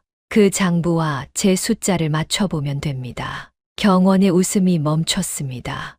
문중 어른들이 경원을 보았습니다. 그러면 되지 않는가? 경원이 가끈을 매만졌지요. 아주 잠깐 손끝이 멈췄지요. 어르신, 그건 문중 문서입니다. 나를 잡아 정식으로 여시지요. 도장은 나중이고 장부부터 보세. 경원의 얼굴이 처음으로 굳었습니다. 정호는 그것을 놓치지 않았습니다. 그날 밤 경원은 자기 방에서 종이를 태웠지요. 불빛이 창호지에 붉게 어른거렸지요. 마름이 문 밖에서 물었습니다. 큰날이 무엇을 하십니까? 들어오지 마라. 그리고 아침에 경원은 새 장부 한 권을 폈습니다. 붓을 들었지요. 반듯한 글씨였지요. 한 획도 흐트러지지 않았고 획의 끝이 늘 같은 각도로 떨어졌습니다. 경원은 새해 치장부를 하룻밤에 새로 썼습니다. 112섬, 봉사조 16, 이 집 수입 96. 숫자가 딱 맞았지요. 한 톨도 비지 않았지요. 경원은 붓을 놓고 아주 조용히 웃었습니다. 닷새 뒤 문중 대청이 열렸습니다. 흰 수염, 난 노인 7이 앉았지요. 어르신들, 위토 장부입니다. 문중 어른들이 그것을 넘겨보았습니다. 깨끗하구먼. 한 톨도 안 비는데 정호는 대청 안으로 들어올 수 없어 마루 끝에 앉아 있었습니다. 나주댁, 문중 어른이 불렀지요. 예, 어르신, 자네가 말한 46섬이 여기 없네. 무슨 말을 하겠는가? 정온이 고개를 들었지요. 어르신, 그 장부를 언제 쓰신 것인지 여쭐 수 있겠습니까? 경원이 웃었습니다. 새해에 걸쳐 썼소. 새해요. 그렇소. 정온이 자리에서 일어섰습니다. 어르신들, 그 장부를 한번 봐주십시오. 보고 있네. 글씨를 봐주십시오. 문중 어른들이 장부를 다시 보았지요. 글씨가 어떻다는 겐가? 새해에 걸쳐 쓴 장부라면 글씨가 새해만큼 달라야 합니다. 정온의 목소리가 또렷했습니다.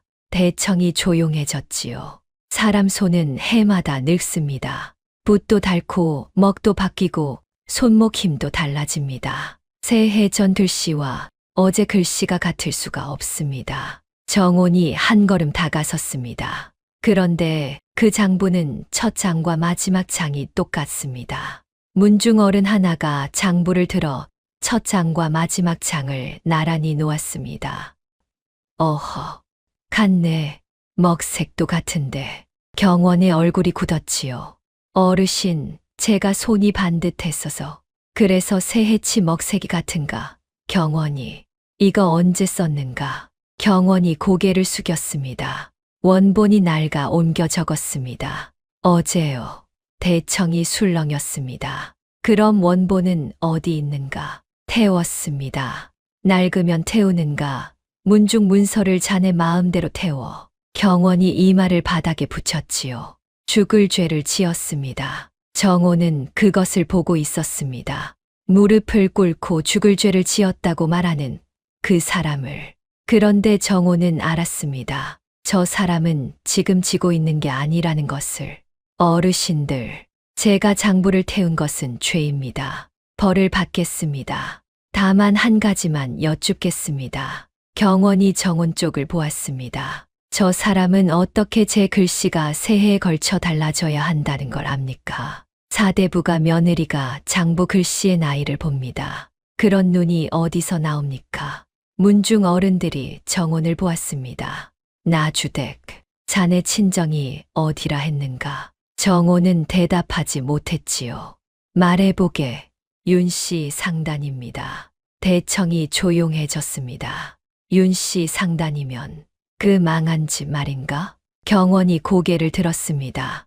어르신들, 저 사람 친정은 빚을 못 갚아 무너진 집입니다. 그 집딸이 우리 문중 장부를 들여다보고 있습니다. 문중 어른들이 술렁였지요. 정온이 앞으로 나섰습니다. 어르신, 제 친정은 빚을 진 적이 없습니다. 그럼 왜 무너졌는가?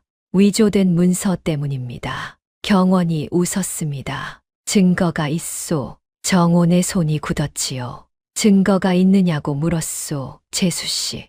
또 없구려. 경원이 일어섰습니다. 어르신들, 저 사람은 오늘 두 번째로 없는 것을 있다고 했습니다. 장부가 있다더니 없었고 위조가 있다더니 없습니다. 경원이 정혼을 내려다보았습니다. 재수씨, 친정이 망한 게 억울하시면 그건 재수씨 사정이요. 우리 문중 위토에 손대실 일은 아니지 않소. 정혼은 아무 말도 하지 못했지요. 문중 어른이 손을 저었습니다. 오늘은 파하세. 어르신, 경원이 자네는 장부 태운 벌로 위토 관리를 석 달 정지하네. 예, 그리고 나주댁. 정온이 고개를 들었습니다. 자네는 다시 이 대청에 오지 말게. 정온의 얼굴이 하얘졌지요. 어르신, 여인이 문중대청에 서서 사내를 몰아세우는 법이 어디 있는가? 자네 친정 사정은 딱하네. 그러나 그건 자네 집안일이야. 문중 어른들이 일어섰습니다. 정호는 마루 끝에 그대로 앉아 있었습니다. 경원이 지나가면서 아주 낮게 말했지요. 재수씨, 오늘 잘하셨소. 정온이 고개를 들었습니다. 경원이 웃고 있었지요. 석 달 정지면 싼 거요. 그 대신 이제 어른들이 재수씨를 봅니다. 몰락한 상단 딸이 문중 장부를 노리는 여자로요. 경원이 걸음을 옮겼습니다. 그리고 대청 문턱에서 돌아보았지요. 아, 그리고 재수씨, 산에 계신 스님은 잘 계시오? 정온의 심장이 멎었습니다. 경원은 그 말만 남기고 나갔습니다. 정온이 집으로 돌아온 것은 밤이었지요. 마당에 아이가 앉아 있었습니다. 왜 안 자고 있느냐? 기다렸어요. 문으로 나갔으니까 문으로 들어오잖아요. 정호는 그 자리에 무릎을 꿇고 아이를 안았습니다. 보름아, 아주머니가 미안하다. 왜요? 정호는 대답하지 못했지요. 그날 밤 산에서 불이 났습니다. 백년암 요사채 쪽에서였습니다. 산 아래 마을 사람들이 그 불을 보았지요. 밤중에 산 중턱이 붉게 물들었고 연기가 하늘로 올라갔습니다. 산에 불이야. 절에 불이 났다. 정호는 그 소리를 듣고 뛰쳐나갔습니다. 또 맨발이었지요. 12산길을 뛰어 올라갔습니다. 발바닥이 다시 찢어졌고 눈앞이 흐려졌습니다. 100년 앞 마당에 닿았을 때 요사체가 무너져 있었지요. 새까맣게 탄 기둥이 서 있었고 그 아래에 재가 쌓여 있었지요. 정혼이 그 재를 파헤쳤습니다. 스님, 손이 되었습니다. 아직 뜨거웠지요. 스님, 스님, 여기 있네. 천응이 법당 앞에 서 있었습니다. 살아 있었지요. 정호는 그 자리에 주저앉았습니다. 스님, 무사하네. 천응이 정혼 앞으로 걸어왔습니다. 노승의 얼굴이 그을려 있었지요. 눈썹 한쪽이 타서 없어졌고 승복 소매가 새까맸지요. 어찌 된 일입니까? 밤중에 사람이 왔네. 누구요? 얼굴은 못 봤네. 다만 천응이 무너진 요사체를 보았습니다. 내 방을 뒤졌더군. 정혼의 손이 차가워졌습니다. 무엇을 찾았습니까? 모르겠네. 스님, 스님 무엇을 찾았느냐고 여쭈었습니다. 천응이 정혼을 보았지요. 그 눈이 처음으로 흔들렸습니다. 부인, 예, 내가 자네에게 말하지 않은 것이 하나 있네. 정혼의 숨이 멎었습니다. 그 아이가 죽기 전에 천응이 아주 천천히 말했지요. 나에게 편지를 하나 맡겼네. 정혼의 눈이 커졌습니다. 편지요? 그렇네. 어디 있습니까? 천응이 무너진 요사체를 보았습니다. 저 안에 있었네. 정혼이 재를 파헤친 것은 밤새도록이었지요. 손톱이 빠졌습니다. 손바닥이 되었고 팔뚝에 물집이 잡혔지요.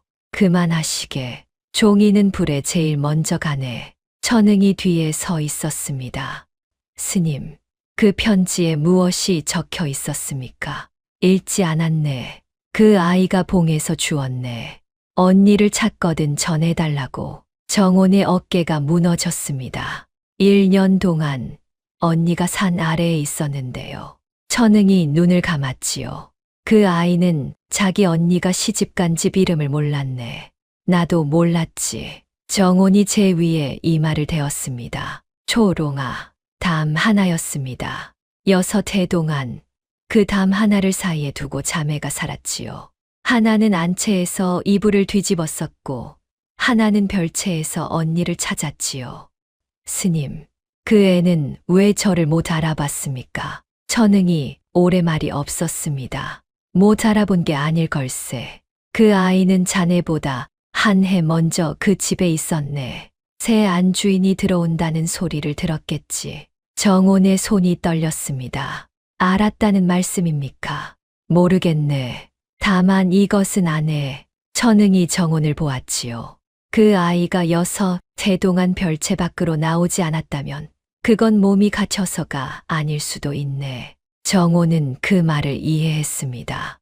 이해하고 싶지 않았지만 이해했지요. 초롱은 알았던 것입니다. 안채에 들어온 여자가 자기 언니라는 것을, 그리고 자기가 그 언니 남편의 첩이라는 것을. 맙소사. 정혼이 입을 막았습니다. 그 애가 저를 피한 겁니다. 제가 그 애를 미워한 게 아니라 그 애가 저를 지킨 겁니다. 정혼이 무너졌습니다. 산에서 해가 떴지요. 정혼은 그때까지 제 위에 앉아 있었지요.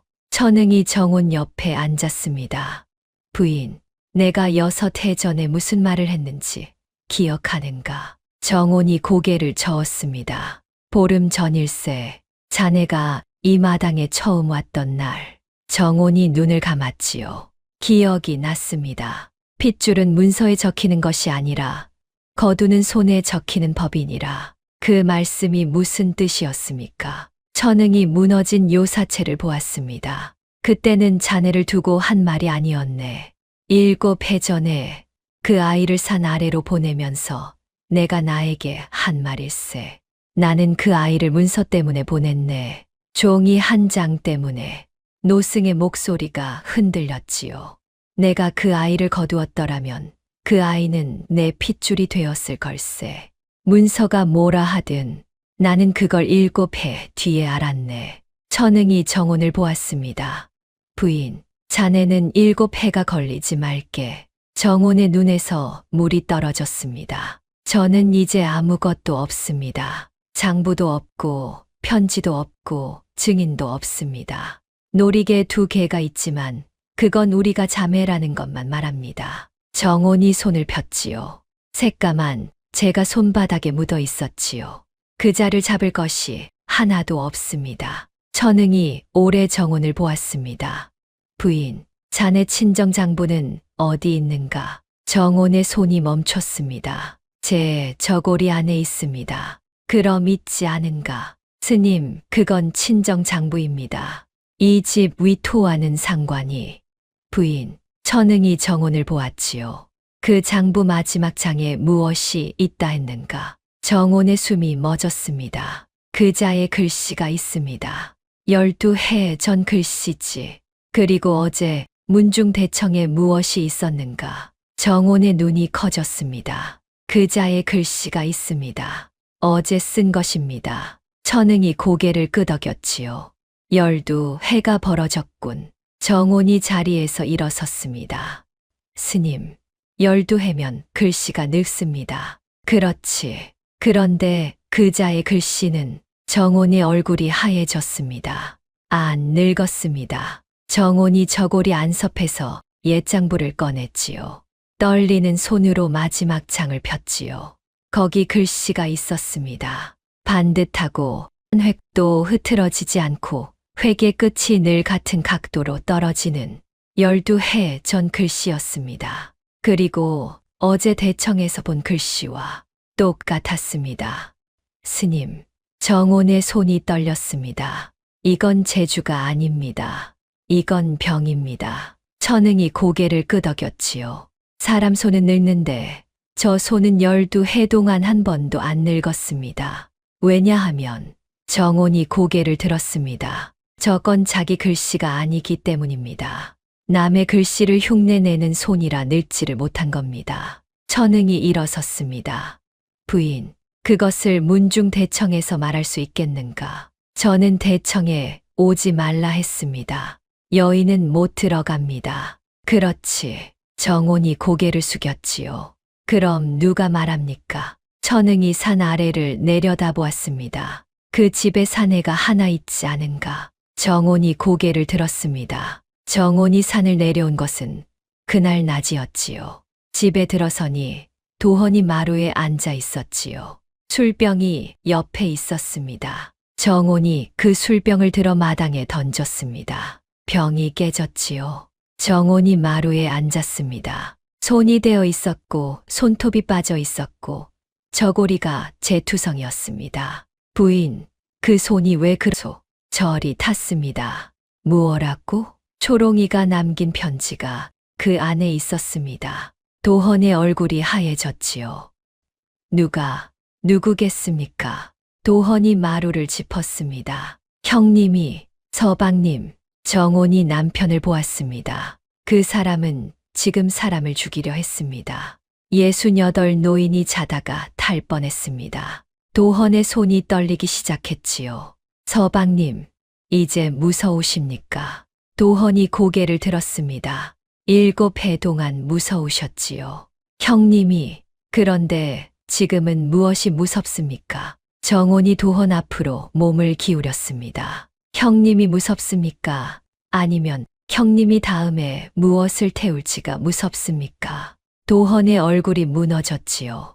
정혼이 마당을 가리켰습니다. 감나무 아래에 아이가 앉아 있었습니다. 서방님, 저 아이가 다음입니다. 도헌이 그쪽을 보았지요.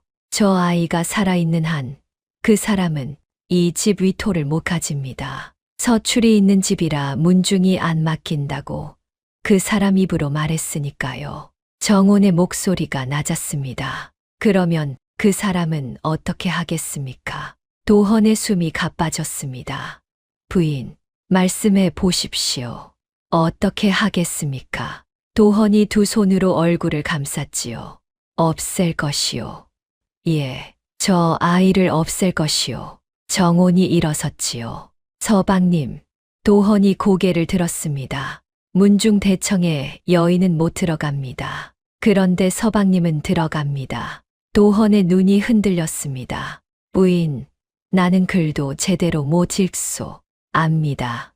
나는 형님 앞에서 말도 못하오. 압니다. 그런데 어찌. 서방님, 정온이 무릎을 꿇고 남편과 눈을 맞췄지요. 7해 전에 서방님이 그 문서를 태우셨더라면 우리 자매는 안 헤어졌습니다.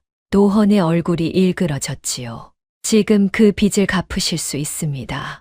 부인, 한 번만. 정온이 남편의 손을 잡았습니다. 6해 만에 처음이었습니다. 평생 한 번만 형님 앞에서 고개를 드십시오. 도헌이 정온의 손을 내려다보았지요. 대인 손이었습니다. 손톱이 빠지고 물집이 잡히고 제가 묻은 손. 그 손이 자기 손을 잡고 있었지요. 도헌이 오래 그 손을 보았습니다. 그러고는 아주 천천히 고개를 들었습니다. 부인, 예, 내가 무엇을 하면 돼요? 정온이 옛 장부를 꺼내 도헌 앞에 놓았지요. 이걸 문중 대청에 들고 가십시오. 이게 무엇이요? 제 친정 장부입니다. 마지막 장을 펴서 어른들께 보여드리십시오. 도헌이 장부를 폈습니다. 마지막 장에 글씨가 있었지요. 도헌의 손이 멈췄습니다. 이 글씨 아시겠습니까? 형님 글씨요. 12해 전 글씨입니다. 정온이 도헌을 보았습니다. 그리고 어제 대청에 있던 장부는 어제 쓴 글씨입니다. 도헌의 눈이 커졌지요. 같소. 예. 똑같소. 예. 도헌이 고개를 들었습니다. 12해 동안 글씨가 안 변한 사람이 어디 있소? 정온이 아주 조용히 말했습니다. 없습니다. 그날 밤 광주댁이 안방으로 왔지요. 아가, 어머님, 내일 문중이 열린다더라. 예, 도헌이가 나간다더라. 정온이 고개를 숙였습니다. 예, 광주댁이 올해 며느리를 보았습니다. 그러고는 품에서 무언가를 꺼냈지요. 도장이었지요. 어머님, 이걸 가져가라. 정온의 눈이 커졌습니다. 이건 어머님 도장입니다. 그래, 이걸 왜? 광주댁이 그것을 정온의 손에 쥐어 주었습니다. 이 집 최고 어른이 나다. 내가 못 나가니 내 도장이 나가야지. 정온의 손이 떨렸지요. 어머님, 아가, 광주댁이 며느리의 손을 감쌌습니다. 내가 6해 동안 너한테 못할 짓을 했다. 친정 없는 것이 어디를 가느냐고 했지. 광주댁의 눈이 붉어졌습니다. 그 말이 밤마다 내 목을 조른다. 어머님, 아가, 미안하다. 정온이 시어머니의 손을 잡았지요. 두 손이 다 떨렸지요. 어머님, 말해라. 저 아이가 초롱이 딸입니다. 광주댁이 고개를 끄덕였습니다. 안다. 아신다고요? 귀 뒤에 그고 광주댁이 눈을 감았습니다. 그 여자한테도 있었다. 정온의 숨이 멎었지요. 어머님, 초상 치를 때 내가 그 얼굴을 씻겼다. 마지막에 귀 뒤를 닦는데 붉은 게 있더라. 광주댁이 눈을 떴습니다. 그때는 아무 생각이 없었지. 그런데 저 아이를 씻기다가 똑같은 자리에 똑같은 게 있는 걸 봤다. 그래서 그날 잠을 못 잤다. 정온이 시어머니를 보았습니다. 어머님, 그 자국이 저희 어머니한테도 있었습니다. 문중 대청이 열린 것은 동짓달 초하루였지요. 흰 수염 난 어른 9이 앉았습니다. 지난번보다 둘이 더 왔지요. 경원이 먼저 와서 앉아 있었습니다. 남색 명주 도포에 옥장식 가끈 흐트러진 데가 하나도 없었지요. 어르신들, 소인이 장부를 태운 일은 100번 죽어 마땅합니다. 다만 소인이 위토를 관리한 20년 동안 사당에 향이 끊긴 적이 없습니다. 그건 그렇지. 그때 대청문이 열렸습니다. 도헌이 들어왔습니다. 술 냄새가 나지 않았고 손에 낡은 책 한 권을 들고 있었지요. 아우야, 여기는 왜 왔느냐? 술이 덜 깼느냐? 문중 어른 하나가 웃었습니다. 도헌의 손이 떨렸습니다. 그러나 도헌은 걸어 들어왔지요. 어르신들, 이것은 윤씨 상단의 마지막 장부입니다. 대청이 조용해졌습니다. 아우야, 그건 어디서 났느냐?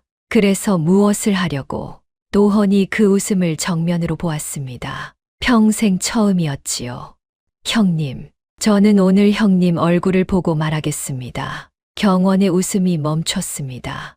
도헌이 장부의 마지막 장을 폈습니다. 어르신들, 이 장을 봐주십시오. 빈 문서 수령, 은 300냥, 갑신년 10월. 12해 전, 이 한 줄 때문에 윤씨 상단이 하룻밤에 무너졌습니다. 도헌의 목소리가 떨렸지요. 그러나 멈추지 않았지요. 이 글씨를 봐주십시오. 문중 어른들이 그 글씨를 보았습니다. 반듯하구먼. 어르신, 지난달 이 대청의 장부가 하나 올라왔지요.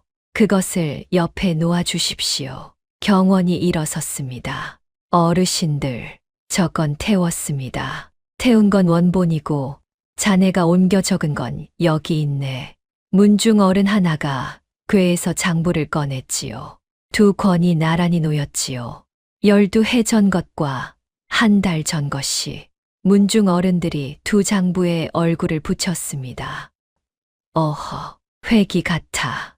끝이 떨어지는 각도가 같네. 12해가 벌어졌는데 어찌 같은가. 어르신들, 사람 손은 늙습니다.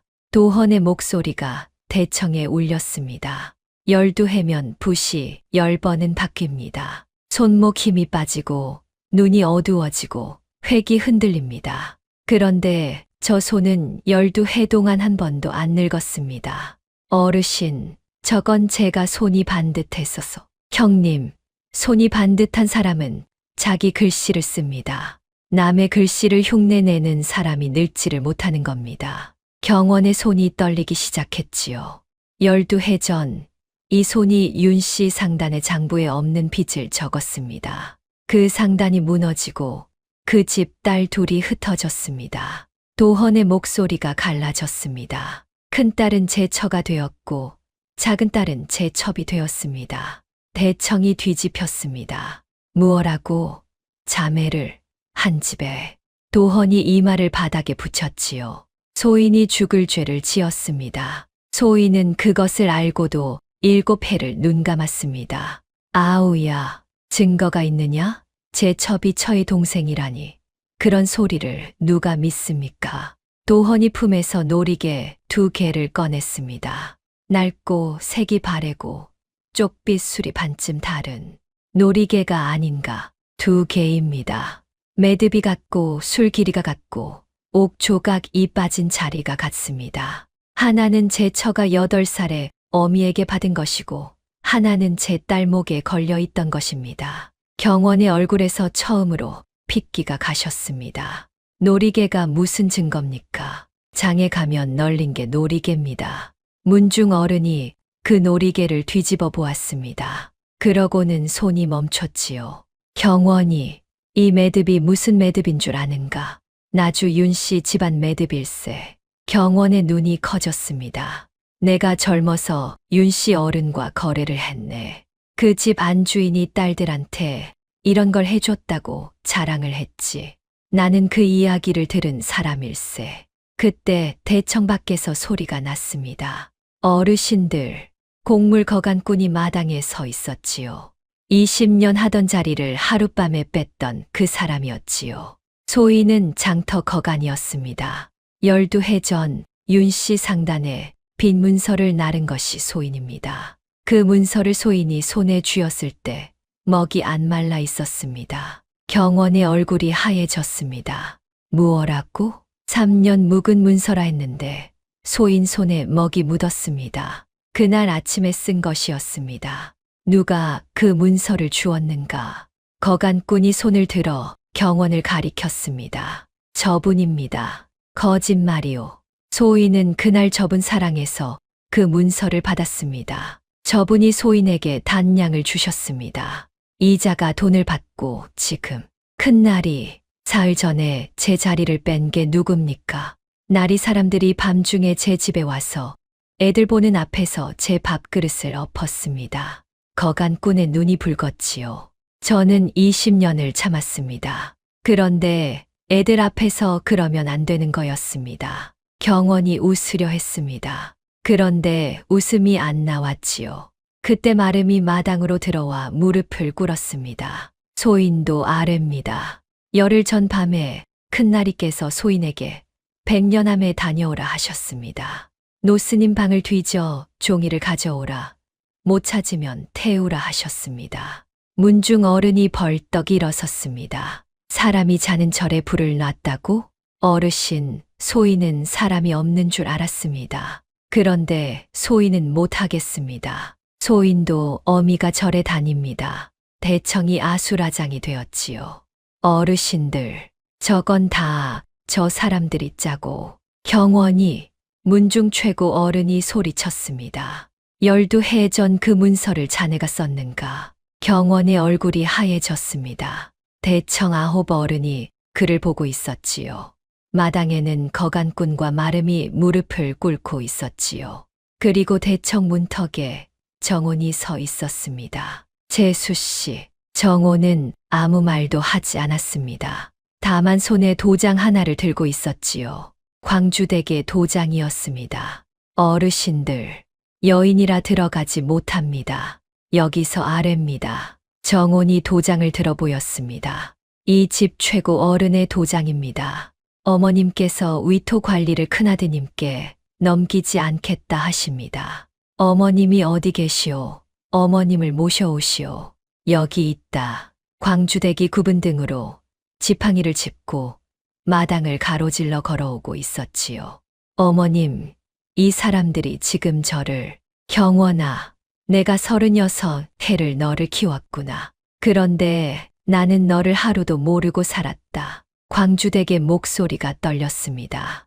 12해 전에 내가 한 집을 무너뜨렸다. 그 집 작은 딸을 사서 내 아우방에 밀어넣었고 그 집 큰 딸을 내 아우한테 시집 보냈다. 광주댁이 아들을 올려다보았습니다.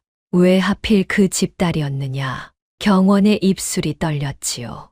무너뜨린 집딸을 곁에 두면 아무도 의심을 안 합니다. 경원이 아주 작게 말했습니다.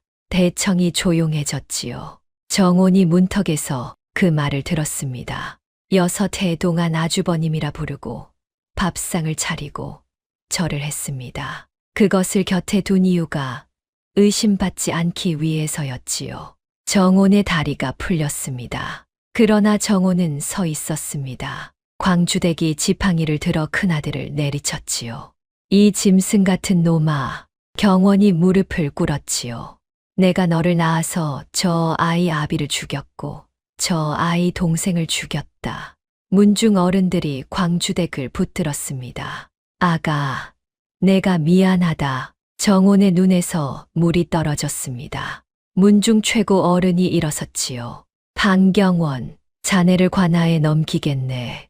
문서 위조의 방화까지 문중이 다룰 일이 아닐세. 어르신, 제가 이 집 사당을 20년 지켰습니다. 그 향이 사람 피로 피운 향이었구먼. 끌어내게 경원이 끌려나갔습니다. 옥 장식가끈이 마당에서 끊어져 굴렀지요. 재수씨, 그 계집이 죽은 건 내가 아니오. 병으로 죽었소. 그 말이 정온의 가슴에 박혔습니다. 며칠 뒤 천응이 산에서 내려왔습니다. 그자가 그러더라던가. 그 아이가 병으로 죽었다고. 병이 아니었네. 정온의 손이 굳었지요. 무슨 말씀이십니까? 그 아이가 죽기 1달 전에 산에 올라왔었네. 그때 편지를 맡기고 나에게 물었지. 스님, 제가 없어지면 제 딸이 이 집 딸이 됩니까? 정온의 숨이 멎었습니다. 나는 그때 무슨 뜻인지 몰랐네. 첩이 살아있으면 그 딸은 첩의 자식이지. 그런데 첩이 없으면 정온이 2 손으로 입을 막았습니다. 그 아이는 그냥 아이가 되네. 스님, 그 아이는 약을 끊었네. 1달 동안 약을 안 먹고 밥을 안 먹고 제 딸을 그 집 딸로 만들었네. 초롱아, 그 아이가 죽으면서 무슨 말을 했는지 아는가? 언니가 거둘 거라고 정혼의 세계가 무너졌지요. 그 아이는 알았던 걸세. 안채에 있는 여자가 자기 언니라는 걸. 그리고 그 언니가 자기를 미워하는 것도 알았지. 그런데도 제 딸을 그 언니한테 맡기고 죽었네. 정혼이 마당에 엎어졌습니다. 소리도 나오지 않았습니다. 천흥이 그 옆에 앉아 정혼의 등에 손을 얹었지요. 부인, 내가 그 마당에서 자네에게 한 말이 있지 않은가? 그 아이는 그걸 자네보다 먼저 알았네. 봄이 왔습니다. 방경원은 문서 위조와 방화로 관아에 넘겨졌고 위토는 문중이 도로 거두었습니다. 46섬은 소작 12 집에 나누어 돌려주었지요. 정혼이 마당을 쓸고 있었습니다. 아주머니, 이거 마른 거 맞아요? 아이가 부엌에서 나왔습니다. 손에 나뭇가지를 들고 있었지요. 정혼이 그것을 받아 부러뜨려 보았습니다. 딱 소리가 났습니다. 그래, 마른 거. 아이가 부엌으로 뛰어 들어갔지요. 정혼이 그 뒷모습을 보았지요. 그날 오후 관아에서 호적 문서가 왔습니다. 도헌이 그것을 정혼 앞에 놓았습니다. 부인, 이름을 적어야 하오. 정혼이 붓을 들었지요. 그리고 올해 종이를 보았지요. 서출이라 적으면 서출이 됩니다. 첩의 딸이라 적으면 첩의 딸이 되지요. 정혼이 적었습니다. 딸, 그 한 글자였습니다. 부인, 고맙소. 고맙다 하지 마십시오. 정혼이 붓을 놓았습니다. 제가 제 조카를 거두는 겁니다. 그날 저녁 마당에 노을이 졌지요. 감나무에 새순이 돋아 있었지요. 정혼이 마루에 앉아 있었습니다. 손에 놀이개 2개가 있었습니다. 아주머니, 그거 왜 2개예요? 아이가 옆에 앉았지요. 내 어미하고 내가 하나씩 가졌다. 우리 엄마요.